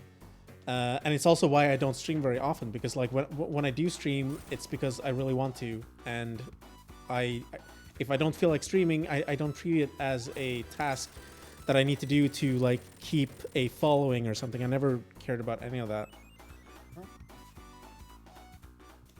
There's nothing wrong with that. Like, you know, you have your set of principles for what your stream is, what you want it to be, and the reasons why you do it. And, you know, those are just as valid as anyone else's, for anyone else's reason for streaming and having a channel and stuff. You know? I mean, can you imagine how boring the place like Twitch would be if everyone streamed for the same reason and for the same audience and, like, ugh. Variety is much better. I mean, I don't really care Fortnite about streaming. people. Sorry? Popo? Everyone Fortnite streaming. Yeah, see, like, there's so many people who have, like, they have follower alerts, they have donation alerts, they have bits, incentives, all these things. I just don't have anything on it because I don't enjoy it. And I'm not like against anyone having that on their stream if they want to. I just don't want to have it on mine. Yeah, it's not your thing. Right. Hey, that's perfectly valid. That's cool, you know. I mean, it's an interesting thing actually talking about the alerts, because Mendez has brought it up about talking about like the different Streamlabs alert feeds and stuff, which is such a useful tool. But talking of like, you know, stream alerts, it's something I've long thought about, like, should I keep them on or should I turn them off? Because I know that there's a lot of people out there who will stumble across the stream. You know, they are what we would term in Twitch as kind of your typical lurker. Like, they love to go and watch Twitch streams and, you know, see runners do well if they're into speedrunning. But they don't want or need that level of interaction with the streamer. They don't need the chat. They aren't interested in chat. They just want to watch, right, and be entertained, which is cool. I mean, honestly, I've actually seen people stream, and then I have waited to follow them until they go offline because I don't want to like have my name pop up on the stream. And that's exactly what I was going to say. Like, I know there are people out there who don't like the fact that some streamers have alerts because they don't want to draw attention to themselves. They don't want to follow when they're streaming because, you know, oh, my name's going to come up and then the streamer's going to mention my name and that makes me feel anxious or whatever it might be. Like, I just want to watch quietly. But it can almost put them off wanting to do that. And, you know, the one thing I've always said is, you know, I like to have the alerts there because, for one, it means that I don't miss anything in terms of what's happening. And two, you know, I like to show the recognition and the appreciation for someone wanting to follow me or someone wanting, you know, to subscribe to me or whatever it might be. I like to show that appreciation, but I completely understand that some people don't want that attention brought to themselves. You know, they might want to do all that, but they don't want the attention. And for that, I've always said, you know, if you're happy to, you know, please wait until after the stream's done and drop me a follow if you'd like to once we've finished and we've raided someone. You know, feel free to subscribe off stream. Like, while it will appear in the alert box that's over there, like the list, the event list, I will never ever draw attention to that at the start of a stream, so it can just sit there quietly and you know, eventually go off screen. But you know, it is an interesting balancing act between finding the right way to show the appreciation for your audience and for, you know, them showing you kindness in whatever way, and also, you know, the people that don't want that kind of recognition. They just want to quietly watch you and follow you and be done with it. So, you know. Yeah, for sure. I've long, basically, the long and short of it is I've long considered whether or not I should get rid of my on-screen alerts.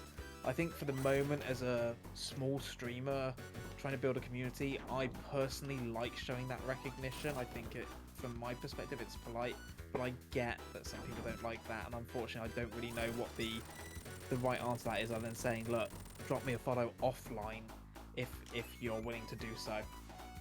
And yeah, Amber, welcome back. Hope you managed to get some more sleep. And yeah, you know, even Amber here saying, you know, I won't follow someone if they're online. Fair enough. Yeah, I mean, the thing is, I've actually unfollowed people after following them just because they made such a big deal out of my follow. Which is, you know, I mean, it's very rare, but it happens. At the same time, I will say thank you to someone who follows me, or if they would donate something, but only if they are actually active in chat. So like if they are not talking, and then I get a follow, I just let it go. I mean, one thing that I have considered is whether or not to turn off follow. So leave the sub alerts and the bit alerts on, because obviously, you know, text to speech and the bits, and you know there's money involved in that. You know, people are giving their money to you, and for me, regardless, I feel like, you know, there's a level of appreciation that needs to be shown for that.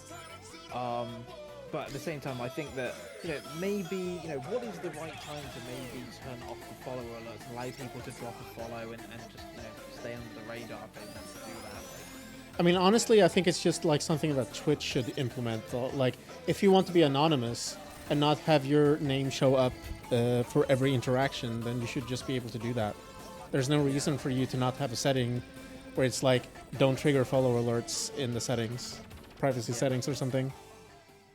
I mean, Amber makes a good point. So, Amber, let me ask you this. So, let's say that the alert was still there in terms of the message, but the sound that goes with it was turned off. Do you think that is a reasonable, you know, and if the streamer didn't acknowledge that, do you feel that is a better solution for, you know, allowing those who follow to get the on-screen recognition at least, but also those that don't want to draw attention, not necessarily having that attention drawn to themselves? Like you say, just make them quiet. I am the Eggman. That's what I am. I am the Eggman.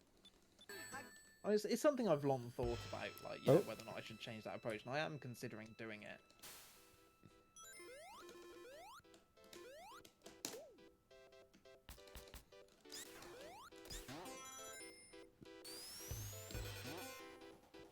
I mean, in general, I think the worst part is like when you have a very loud, obnoxious like sound effect to it. Like if it's if it like the way that you have the list on the bottom right, I think that's fine. But you know, some people have very very obnoxious like GIFs and sound effects that cover half the screen, and especially if they're popular, that kind of becomes like half the stream, like something being pushed on top of the game. I think for me, like, the one thing that I personally, and this is only a personal opinion, like, this isn't a particular attack on any stream right there or anything like that, it's just my opinion. I'm not personally a huge fan of alerts that cover gameplay. You know, I understand, like, if they're small, it's fine, but I have seen some streamers that have, like, these ridiculously huge alerts that literally cover, like, 2/3 of the game screen while it's up on there. And if, you know, they get raided, for example, and then get loads of new followers suddenly out of it, like, you're spending the next 5 minutes with the game basically covered. Like, I came here to watch the gameplay, not your follower alerts, so, you know. Hey, Dark Pro. What about streamers that sing a song to the person that rated them? See, I think for the musical, like, for the musicians of Twitch, like, I can understand that they would want to offer that as thanks and recognition. I think that's something that's very specific to that type of streamer, and I can understand why they do that. You know, I mean, as if your artistry is to sing, then one of the one things you can offer to someone is to sing them a song. But yeah, so here's a question. So in terms of the follow alerts being silent and anonymous, by that we're saying turn off the noise, still show the alert. Do we still show their name in the alert, but by anonymous mean that we just don't shout them out?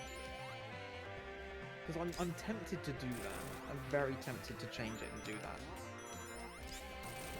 And, you know, I'll put up a little message in my about page so people are aware that, you know, follower alerts, it'll pop up, but I won't mention it on stream unless asked. I'll remove the name entirely and turn the sound off. Okay.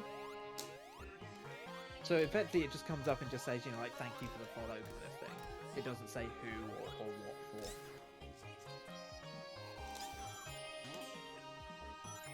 I mean, I'd even be content as to go as far as to like make a cheap channel point reward,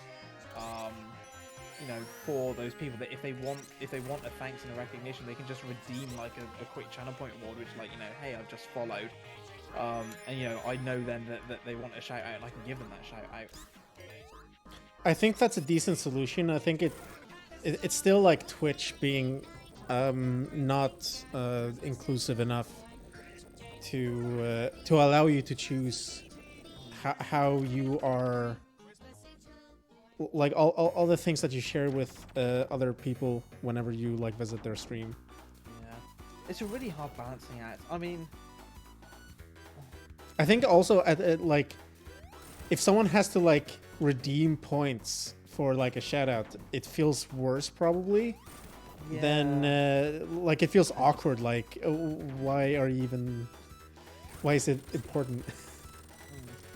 I mean, I'll be honest, like, having had this conversation, it's a really important conversation to have.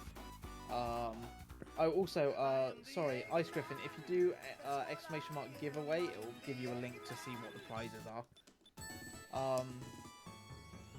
This music is the cursed RPG pack. Specifically made for this marathon IL speedrun.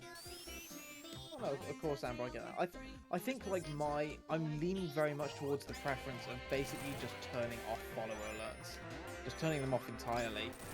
Have it still come up in the event list, so when someone follows, they can see that has been registered in the event list. If they want to say hi in the chat, then they can say hi in the chat, and I'll happily acknowledge them then and say thanks, because it's clear that they want that interaction, and that's cool. But I think, it's an important conversation to have, as I said, and I think I'm very much leaning towards the side of, I think I may turn off my follower alerts, and allow people to have that level of anonymity if they want it. Yeah, I think for I think subs, if it's completely legit to have like some kind of alert on. It's Yeah. like followers that I have a problem with, because following someone is so non-committal. Oh, completely, yeah. Like, you can follow someone and immediately unfollow them. It's like, it's literally just building up a list of, here's the list of streamers I want you to show me if they're live or not, please. Like, that's all it is, like, in Twitch form, I suppose. I mean, it also depends on what type of alert it is. Yeah. Popo, don't take this the wrong way, but your alert is like the worst one. I like Popo's alerts, but then I'm that kind of person, I in some ways, I like kind of fun, quirky alerts. I mean, it's so over the top that you can't dislike it, but at the same time, it's like so obnoxious. I don't know. I was gonna talk about the follow alert, but fine.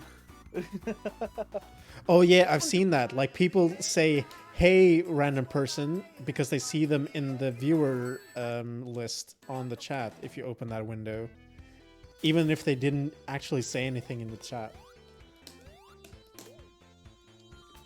Now that is creepy as fuck. I'm not even sure why Twitch still has the viewer list public for anyone to see. Oh yeah.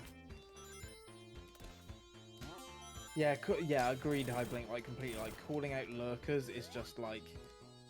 Ooh, it's such a bad thing to do. Like, do not call out a lurker. Like, if they're there silently watching, there's a reason why they haven't spoken in chat. That's the real key thing. Generally, if someone's there watching you and they haven't spoken, it's for a reason. Either they are preoccupied with something else and want you on in the background, or, maybe they just... maybe they're having a bad day and they just want to unwind and watch you. Like, the last thing they want is any kind of interaction. Like, I mean, I put on Twitch streams when I, like, clean my room or make dinner or something like this. And it feels very weird if someone would just like say my name while I'm doing something else, just having it on as background noise. I mean, I think the one thing to say as well is that we are not in any way, you know, it's an important conversation for us all to have. And I don't think in any way, you know, anyone is pointing out like, you know, oh, I can't believe you did this. Like, that's not what this conversation's about. We have all made mistakes learning to stream because it's a learning process. I sure as hell know that I've made tons of mistakes while streaming, and you know, this stream and this channel will continue to evolve and change as you know, the community grows, and you know, I find different ways that I want to do things. You know, we've all made faux pas and done things like that. Like, it's not about that at all, but it's about having open, honest conversations about, you know, the etiquette, what's right, what's wrong, what works for people, and just, you know, discussing that. Huh? Hello? Okay. I didn't split for some reason. Ah.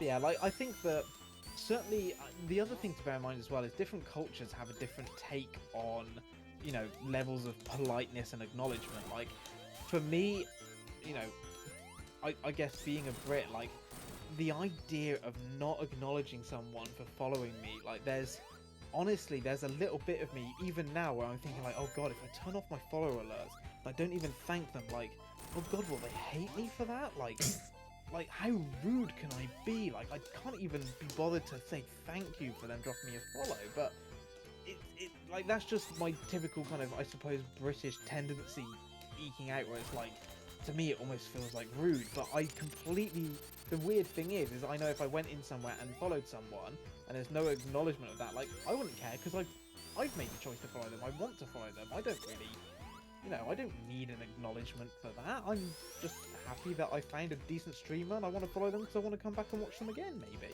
See, that's where I have an advantage, because I come from the times where Twitch was named Justin TV. Yeah. And back then there was nothing. Mm. Like, literally nothing. If you had anything, it was because you made it yourself. And I'm not saying that's better in any way, but it's just like, having follower alerts is like, it's not new, but I know what it's like without them. Yeah. And I know that I prefer that.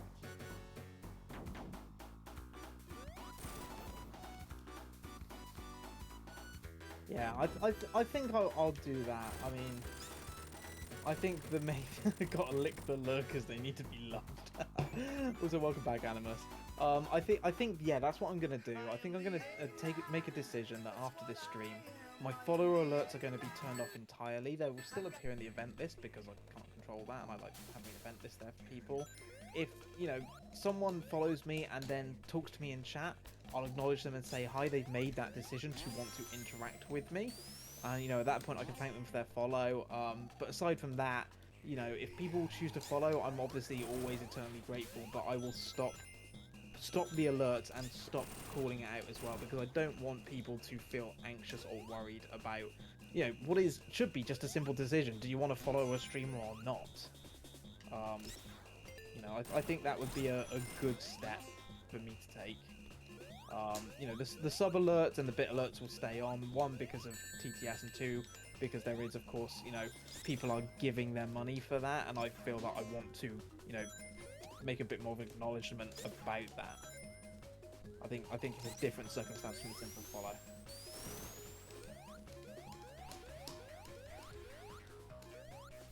Yeah. I definitely agree with that. And one other thing as well, for everyone kind of watching and this lovely discussion we've been having, like, don't think as well that, you know, this is some kind of norm that everyone has to do. Like, everyone's free to do their streams exactly how they want. That's the joy of Twitch and what we're able to do with live streaming. You can have your stream exactly how you want it, the way you want it to be. You know, and it's up to the viewers, you know, whether or not they enjoy your content and want to be there for that. And, you know, don't change what you guys do out there on the basis of, you know, for example, you know, oh, I've decided to get rid of it, oh, I suppose, you know, Huds is doing that, I suppose I better do that. Like, no. You do what you want to do in your channel. That's the most important thing. It's just, you know, having this conversation, that's kind of the decision I'm coming to right now for myself only.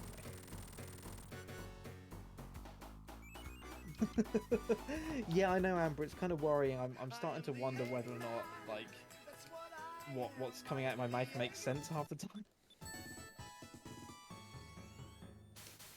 Yeah, I'm 3 hours in and I feel like I'm slurring. Mendez, I love follow alerts because I love seeing how much they butcher the pronunciation of my name, which is always hilarious. Yeah, Mindeezy, Mindezi is on the bread, or Mendez. Yeah, Mindeezy is the best one.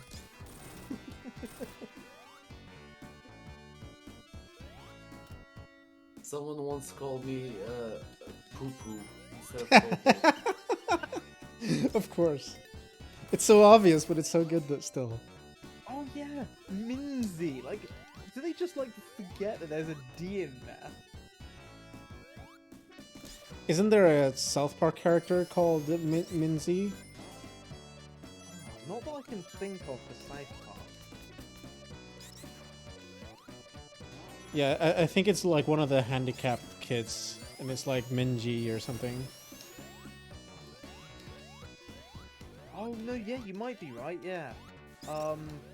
Hangs around with the one that's almost like mafia boss style. Yeah, and they're always like the one with very annoyed with Timmy because he's like so popular. Yeah, that's the one. Good memory.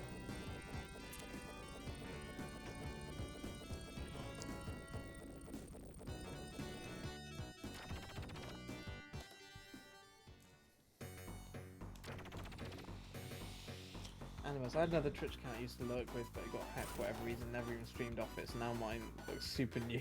Finally, it was a good fresh start, I suppose. Yeah, fair. That's fair.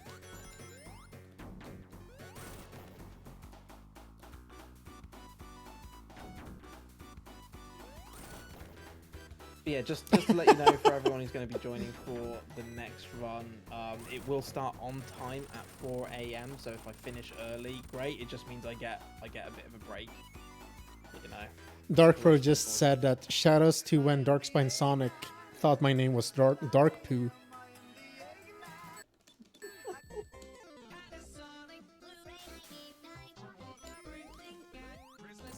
No plan to start early, Amber. We will start on time in 46.5 minutes.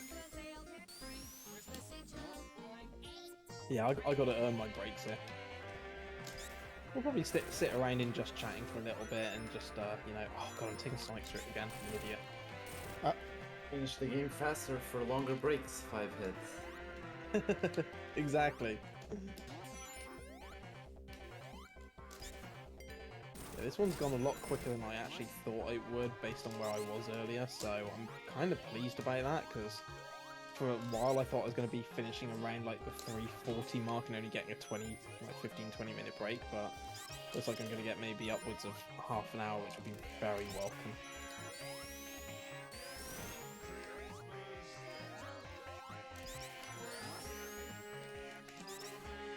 Although the night shift's going fast for me, like it's 3:15 already, like it's feeling like it's going really fast right now for me.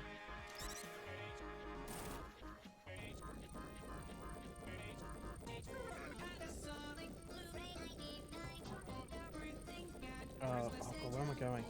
Oh no, I'm an idiot. Oh, my brain suddenly just stopped for a second and I had no idea what I was doing. That's been happening to me for the last 20. I've literally taken Sonic's route like almost the whole way and just not thinking about what I'm doing at all. I mean, it's funny actually because it's much easier for me to talk now than at the start of the run, even though I'm much more tired. But I guess it's just the autopilot. After 80 something runs, you just are more... You're better at autopiloting. Yeah, I mean, I think the problem there is I suddenly went from autopilot to conscious of what I was doing and thus started making mistakes because I was conscious of what I was doing. Yeah, that's like being conscious that you're breathing. Yeah. I can't breathe if I'm conscious that I'm breathing. Mm-hmm. Thank you for reminding me that I breathe. Now all I can think about is the fact that I have to manually breathe. God damn it. You're also blinking. For fuck's sake, Popo. Son of a bitch. Oh, man. Why would you do this to me? I'm 15 hours in.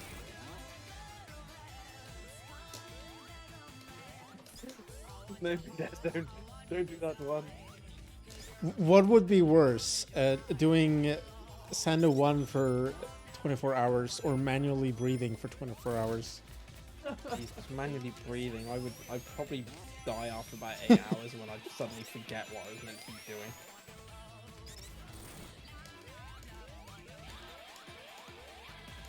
Definitely manually breathing.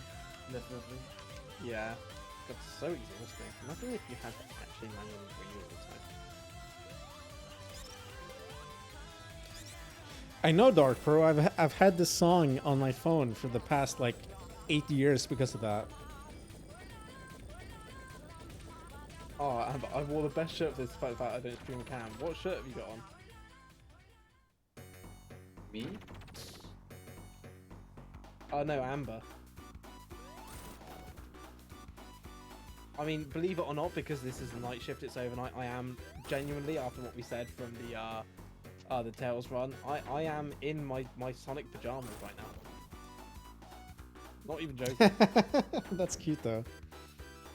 I wish I had a Sonic pajamas. Alright, quick poo break.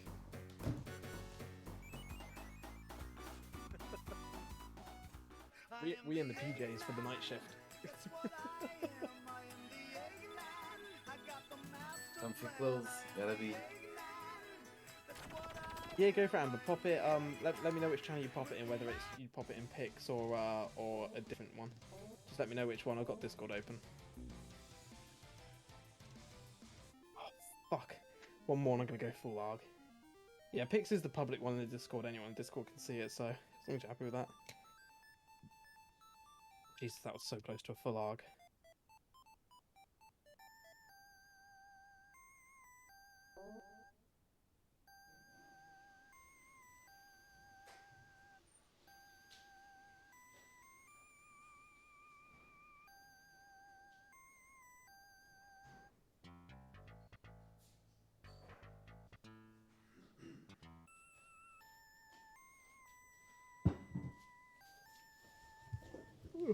Not the yawn. Number 4 on the yawn count. Alright, I'm back. Amber, I love it.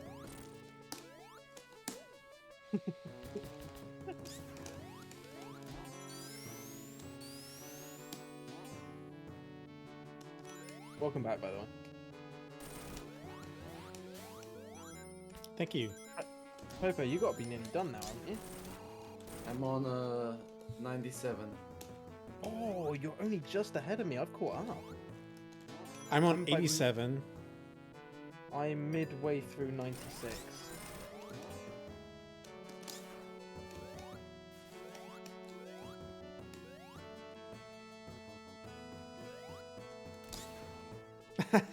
That's great, Dark Pro.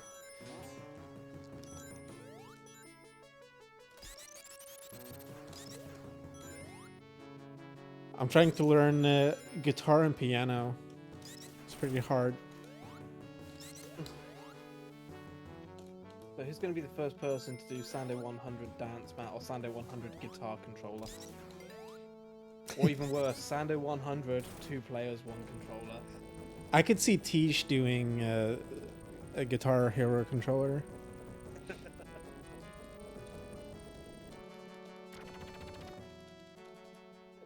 Amber says they have guitar controller. Sando 100 blindfolded.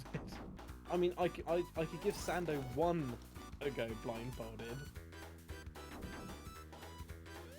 I'm learning piano from scratch, but I have a history of playing guitar.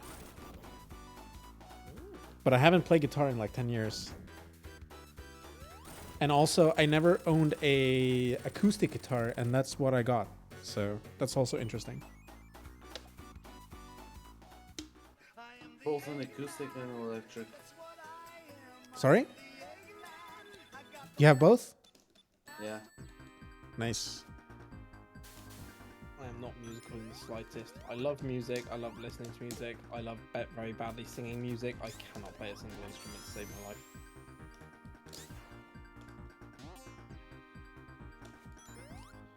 See, the thing is, I used to want to like play something like myself, and that for some songs, like if you do Sonic 3 Flying Battery, that's quite difficult. But at the moment, I'm actually looking into doing more mixing, not because I am an aspiring, you know, artist or like trying to become, you know, my one man band, just out of interest and because I think it's fun.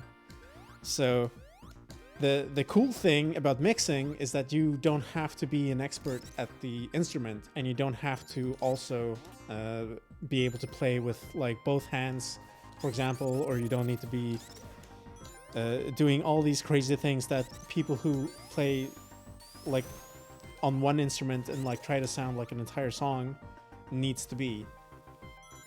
And so I enjoy that a lot more, and it also expands the list of like songs that I want to play that I can play.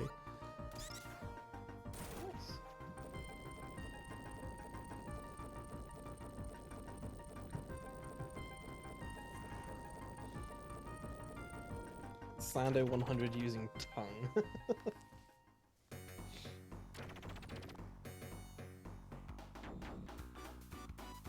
See, the Steam controller, Amber, was such a great idea. That was, in fairness, executed fairly well, but unfortunately just lacked, like, all support. Which is such a shame, because I thought it was a fantastic idea. I think the handicapped controller from Microsoft is really amazing. Oh, that thing is just a work of art. It really is. Because Like, it's so like well designed and like actually thoughtful design, but it's also the fact that they actually even consider that at all, because like there's so many companies, like some people even who are left-handed feel it's awkward to use controllers, but they grew up with them, or there's no option, so they just learn to use right-handed controllers. Yeah. But it would be so easy for the manufacturers to supply left-handed controllers if they wanted to. Like even just something like that shows how much how little usually the companies care about inclusion like that. Sadly, it's often one of the last things. It's funny, I was actually at Microsoft Future Decoded 2019 in London. So I always used to go to the big Microsoft conferences before the pandemic. And Microsoft's head of accessibility was there as part of the keynote. And, you know, she came on stage and doing things. It wasn't until after the keynote I found out that she is medically deaf. Microsoft's own head of accessibility literally has almost no hearing whatsoever. And honestly, like, what better position can you put yourself in as a company than making sure that the person responsible for ensuring accessibility has themselves, you know, in this case, a hearing defect, like, you're almost completely deaf. And hearing her story of how some of the devs have incorporated her needs into their products when she's pointed it out to them, like, it was really inspiring to see, like, you know, people who, you know, don't have these, I suppose, is ailments the right word, I think? Like, you know, it's hard to quantify just how much it means to a person when their needs have been taken into account. And that it's not just a case of them having been ignored once again. You know, to make something that they can truly use in the way that they want to, it makes such a huge difference to them. Yeah, I think that's really true. But at the same time, I know that, for example, when I was at BlizzCon, they have actually a Women at Blizzard department. It's kind of like, it's not a real department in that sense, but it's like a internal group that they have to work on inclusion and what's it called? Like diversity. Yeah, diversity and everything. So the people leading that, they are, you know, trans people and I mean women, cis women, trans women, and just like it's not like also LGBT is what I'm trying to say, right? Yeah. So I think that's really nice, really good. I even have a sticker with like a Blizzard logo in rainbow colors, and I talked to them somewhat, and they seem to be like very genuine people, genuinely trying to do something really good. But at the same time, then if you read the news in the past like week or so, you know that Blizzard was outed for having a very toxic masculine work environment. Oh yeah. So I'm kind of skeptical. Like I appreciate that they have a women at Blizzard department, but it doesn't mean much if it's not like accepted wholeheartedly by the upper management. Oh no, absolutely. Popo, you got to be nearly done, haven't you? I finished already. You finished? Hey! Ah, GG's. GG. What was the dude. final time? Yeah. 3:25, 45. Oh, fuck me, nearly a minute and a half ago. Fuck, sorry, dude. Congratulations, man. Well done on finishing it. And a fantastic time as well. Let's get some GGs in the chat for Popo, everyone. GG's, Popo. Oh, and Amber, I've seen your message. I'll bring you into the channel in a second, and we can just test to see if it works for you, and it comes up on stream. I am on my final run with Knuckles, so this is run number 400 in total. I'm nearly there. You won't believe the amount of times I forgot to restart and went into Sando too. Oh, don't say that. Jesus. That's more time save. That's time save? Well, It's yeah, time if- save if you to get reset. restart, it's time save because it's time lost technically, but it basically means that I would have been even further behind you. Oh. Oh, I love it. Yeah, To be I'm honest, on almost everyone's done it. I'm on run 90 now. But the only times I went into Santa 2 was when I went to the bathroom. Oh, that's fair. Right, this should be final hit on the boss. There we go. Sweet. Okay, it looks like it's going to be under 3.5 hours, which I'm very happy with. Very happy. I'm only just behind Popo. There it is. Final time of 3 hours, 28 minutes, and 39 seconds. GG. Oh, that's 400 down, 200. Amber, if you want to jump in the seating area, I'll bring you into the Sando 601 runners channel, and you can test just to make sure your Discord overlay picks it up when you're in the channel. Feel free to just jump in now if you like.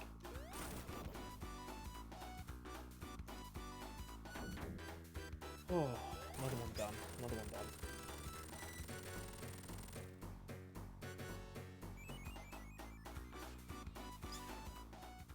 I am the Eggman. That's what I am. I am the Alright, this is gonna be it for me. Thanks for having me. That was fun. Yeah. No worries, Popo. Thank you so much for staying up so late. Thank you for doing the night shift. I really, really appreciate you coming, and I hope to some degree you enjoyed it. Yeah, it was really cool. I appreciate you hanging around and for the chats and stuff, mate. And yeah, I hopefully, if you submit your run, I look forward to verifying it. Yeah, it was nice hanging out with you. Have a good night. Yeah, thanks Yeah, guys. take it easy, dude. And Get a good good sleep. luck with the rest of the... Thanks very much. Appreciate it. Alright, see you. Yeah, we'll come into this later for now. Oh. So we have just under half an hour to go until we start the mighty block. 1 to 10 feeling at the moment, probably around a 5 to a 6. Oh god, I'm yawning, yeah. Oh, excuse me. Yeah, I'm probably feeling around about a 5 to a 6 at the moment. pretty tired and all that. Hey, Popo, thank you for the raid. How was your stream, buddy? What were you doing?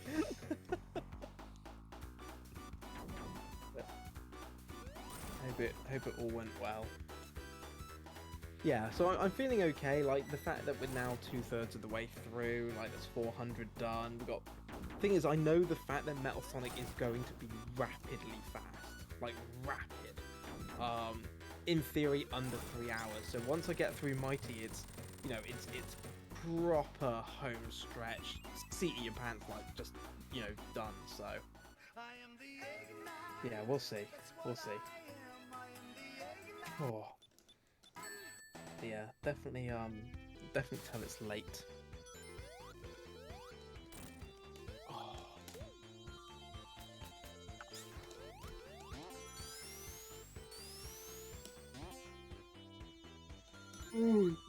Can't stop yawning.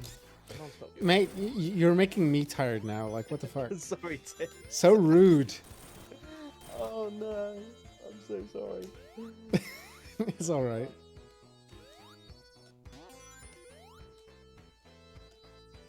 Ah. Right. While we're waiting, let's sort out a couple of admin things. This seems like the ideal opportunity to do so. Group nap before the next one. Oh, that's a great idea. That's a fantastic idea, Mendez. I wholeheartedly support it. Yes, please.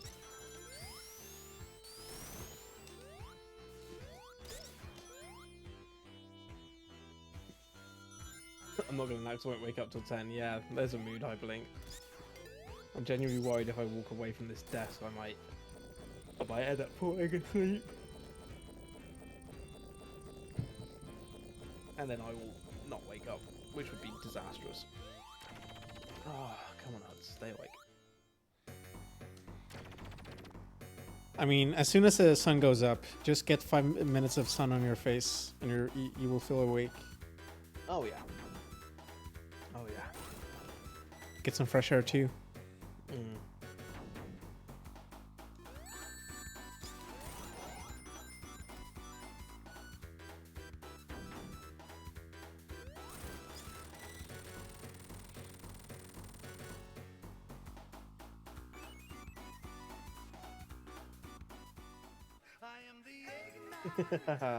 Yeah, get all your comfy emotes out, everyone. All your cozy and your comfy emotes.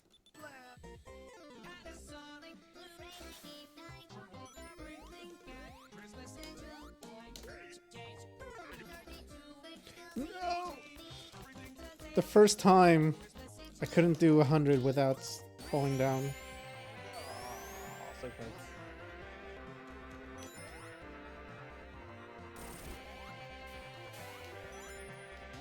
Eight and a half hours to go. Yeah, we can do this, I think. We can do this.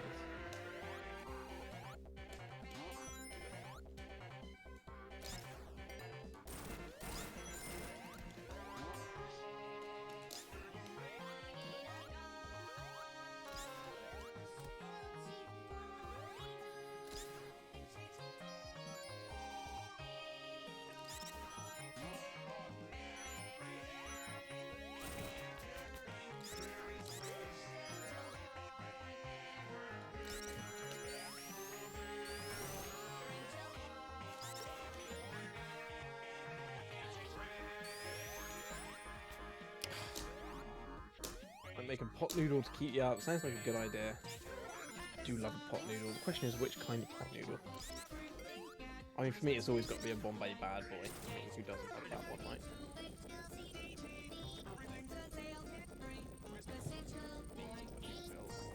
Oh, that's what I wanted to hear. I wanted to hear what RPG made for me in the Cursed Rando pack. Let's go have a quick listen to that, everyone. I think he said it was 1D. I think he put it on. Let's have a little listen to this.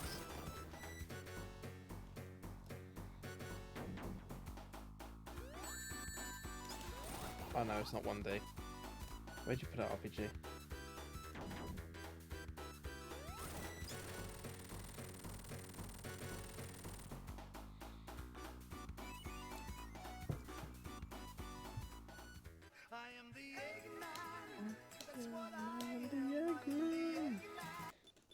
I mean, to be honest, I could just leave this on. We'll come back to 29 in a minute. Where are you? No.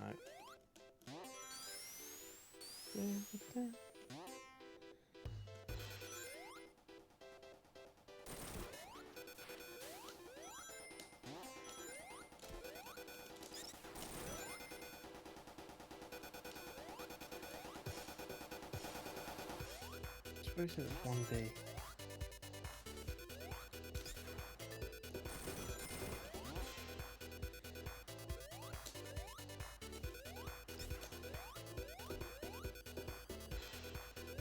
More where is it?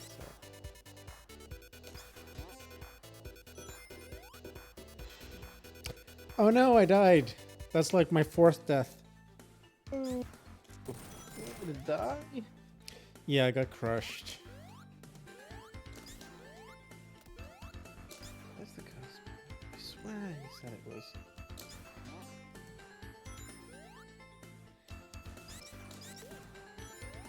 I'm actually gonna find it manually. Uh-oh.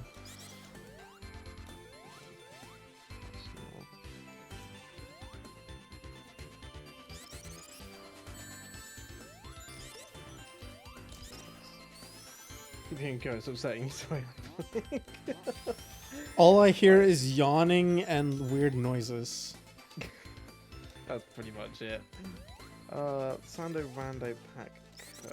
That's what I want. Strength here. Right, where is this special one that you prepared?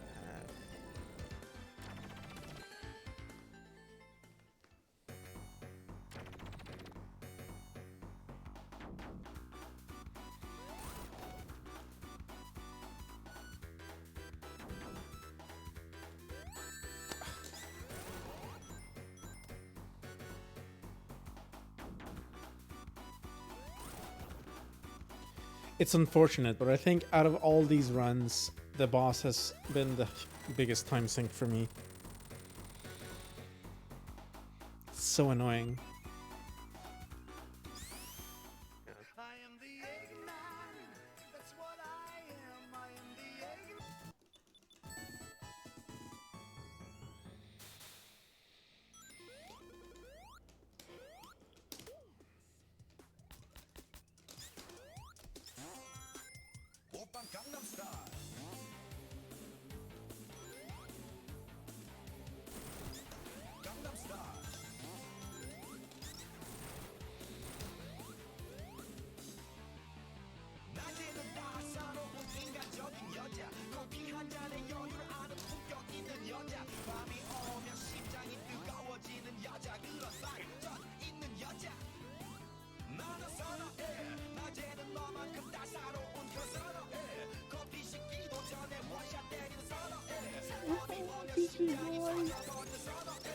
Harry still has 30 seconds to go. I'm wondering what the other 30 seconds is, unless that's it.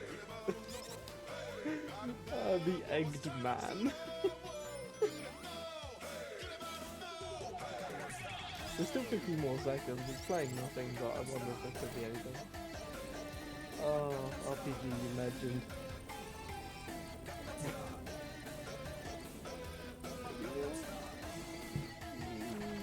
No. Yeah. I just love that. That's so good.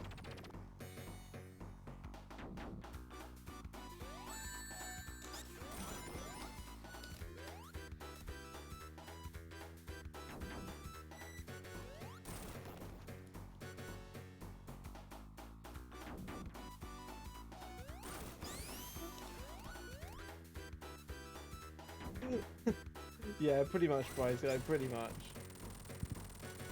Oh. Alright, run 95 completed. Just 5 more to go. Hey, go on, Tim. She got this. That's what I am. I am the Eggman.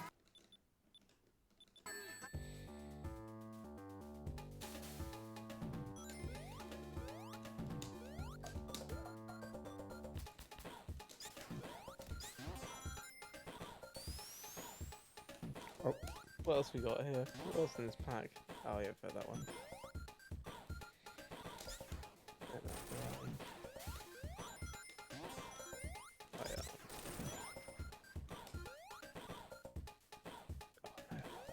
No, not these ones.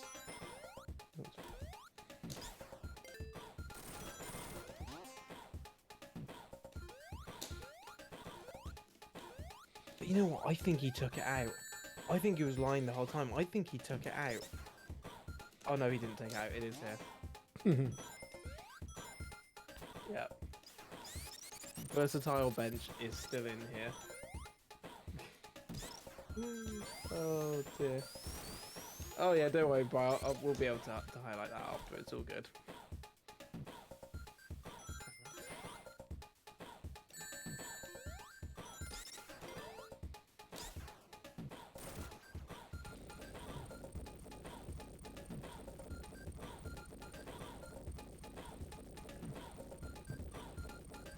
Why do I see you singing in your stream, but I don't hear you? I'm miming. Oh, I see. No need to mime, dude. Own it. You really don't want to hear me sing this. It's better. I can't do this. I can't do this note. I can't do that note at like 4 in the morning.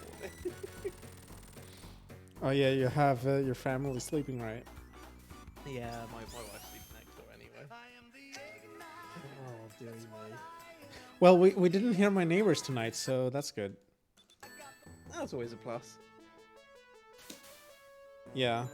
But because of that, I'm not really ashamed of making noises myself. Oh, no worries, Mendez. I got you sorted on the prediction.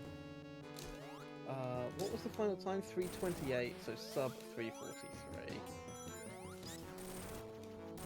There you go. Yeah, and rip 20,000 points. Yep. See, I voted in your favor. Like, I believed you every single time up until now. Oh dear. Royal Flush, biggest winner of that one indeed.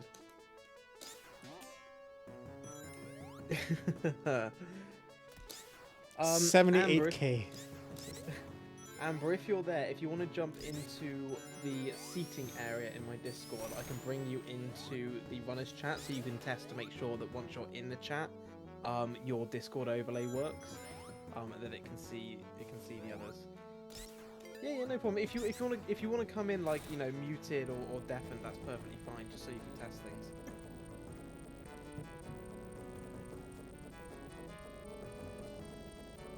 So you don't have to be ready to talk just yet.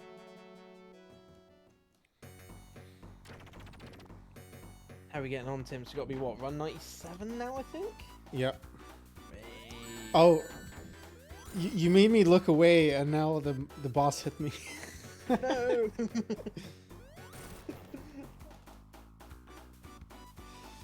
You know, it's almost 5 a.m. and I feel like at this point I might miss run number 100 and just continue.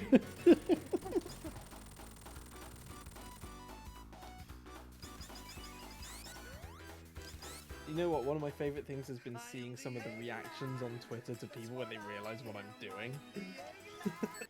Yeah. Why though? Yeah, that's usually a common one. Like, Did you get any doing what? engagement from that Why? article?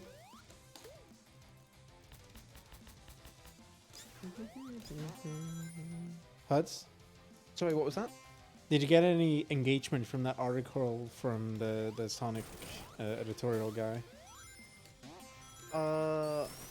Yeah, quite a lot actually, believe it or not. Like a lot of likes and retweets. I've had a ton of new followers over the last couple of days as well. Yeah, that's really cool. It's been really awesome, yeah. Yeah, a little bit of a Sonic history for myself, which is nice.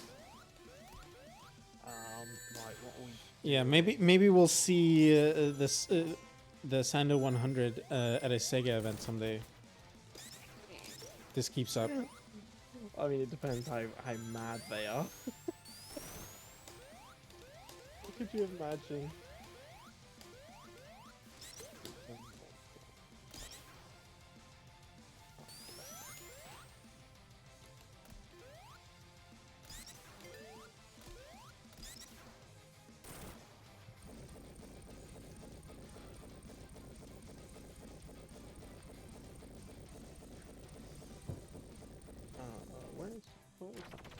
seriously.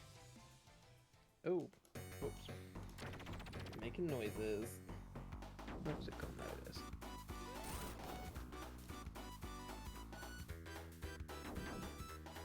What we'll do is we'll remove the Sando Rando pack. I think we're going to go Streets of Rage pack next. Yeah, that'd be nice. Or maybe Enhanced pack. I think we might need a little bit of, you know, jazz a few things up. Anyway, while Tim's is finishing off his run, we've still got about 14 minutes left before we get the next run underway. Just a reminder, we will be opening up the entries for the next character prize giveaway. So the next one, obviously, for the mighty one, we have a Sega Mega Drive poster and pin badge set that's available. So you will be able to predict what you think my final time for mighty will be, for the chance to win one of those. Ah, lovely Amber, let me bring you in now. There you go. Hello, Amber. Hello. Hello, welcome Hey, along. what's up? How are you? I'm doing alright. I'm just, yeah, it looks like my Discord overlay is not working. Oh dear. Let me check permissions for you. What I will do is give you that permission. Okay. See if that works. I see myself in the voice channel now according to the overlay. Let me try copying the... Oh, I don't have the right URL, that's why. Hold on. That probably Let me try fixing that and see if it displays anyone else, because it only displays me right now. Okay.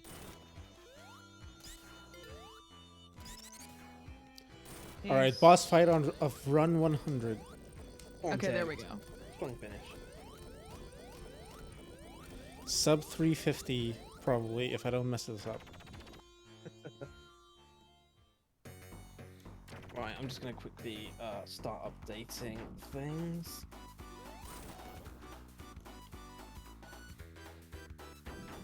I've been told I might need to delete a cyborg tweet. Oh no, has it come out with something? Oh, yeah. I need to delete that one. Oh dear. I'm not reading that one out loud. No, fair enough. And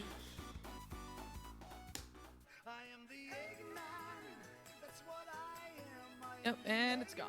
GG. Hey, well done. 348.56. Let me Congrats, pop your well done. chat out. And close your stream afterwards. And...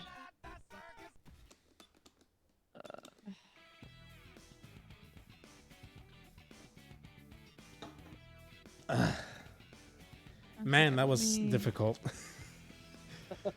See, the thing is, when I was like 20 runs in, I was like, oh, this is easy. So, like, I barely even feel tired at all. And then somewhere around 50 or 60, I just crashed. And I realized that I'm actually going to have to do this in 4 hours. Yeah, it's harder than it looks, isn't it? Yeah. It's much harder than it looks. But hey, congratulations on completing a Sando 100. That is no mean feat. That is seriously good going. Yeah, Well done. I'm happy about that. Also during the night. It's like 5 a.m. here right now. Yeah. Yeah, no, absolutely. Like, you know, thank you for sticking with it. Thank you for completing it. Well done for doing it in under 4 hours as well. Be proud of that. And yeah, going through the night, I could not be more grateful for you agreeing to do that. So thank you so much. Yeah, it's all good. Thank you for doing this, and thank you for hosting it. Hey, it's been good fun. It's been good fun thus far. Still a long way to go for me at least. I've got another 8 hours, but yeah, go grab yourself some sleep, Tims. Yeah, I definitely will. So yeah, I'll talk to you tomorrow. Maybe I'll even catch you before you go offline. There's a good chance you might. Yeah. Well, enjoy the last 8 hours, and talk to you later, man. Yeah, pretty much. Take it easy. Thanks, Tims.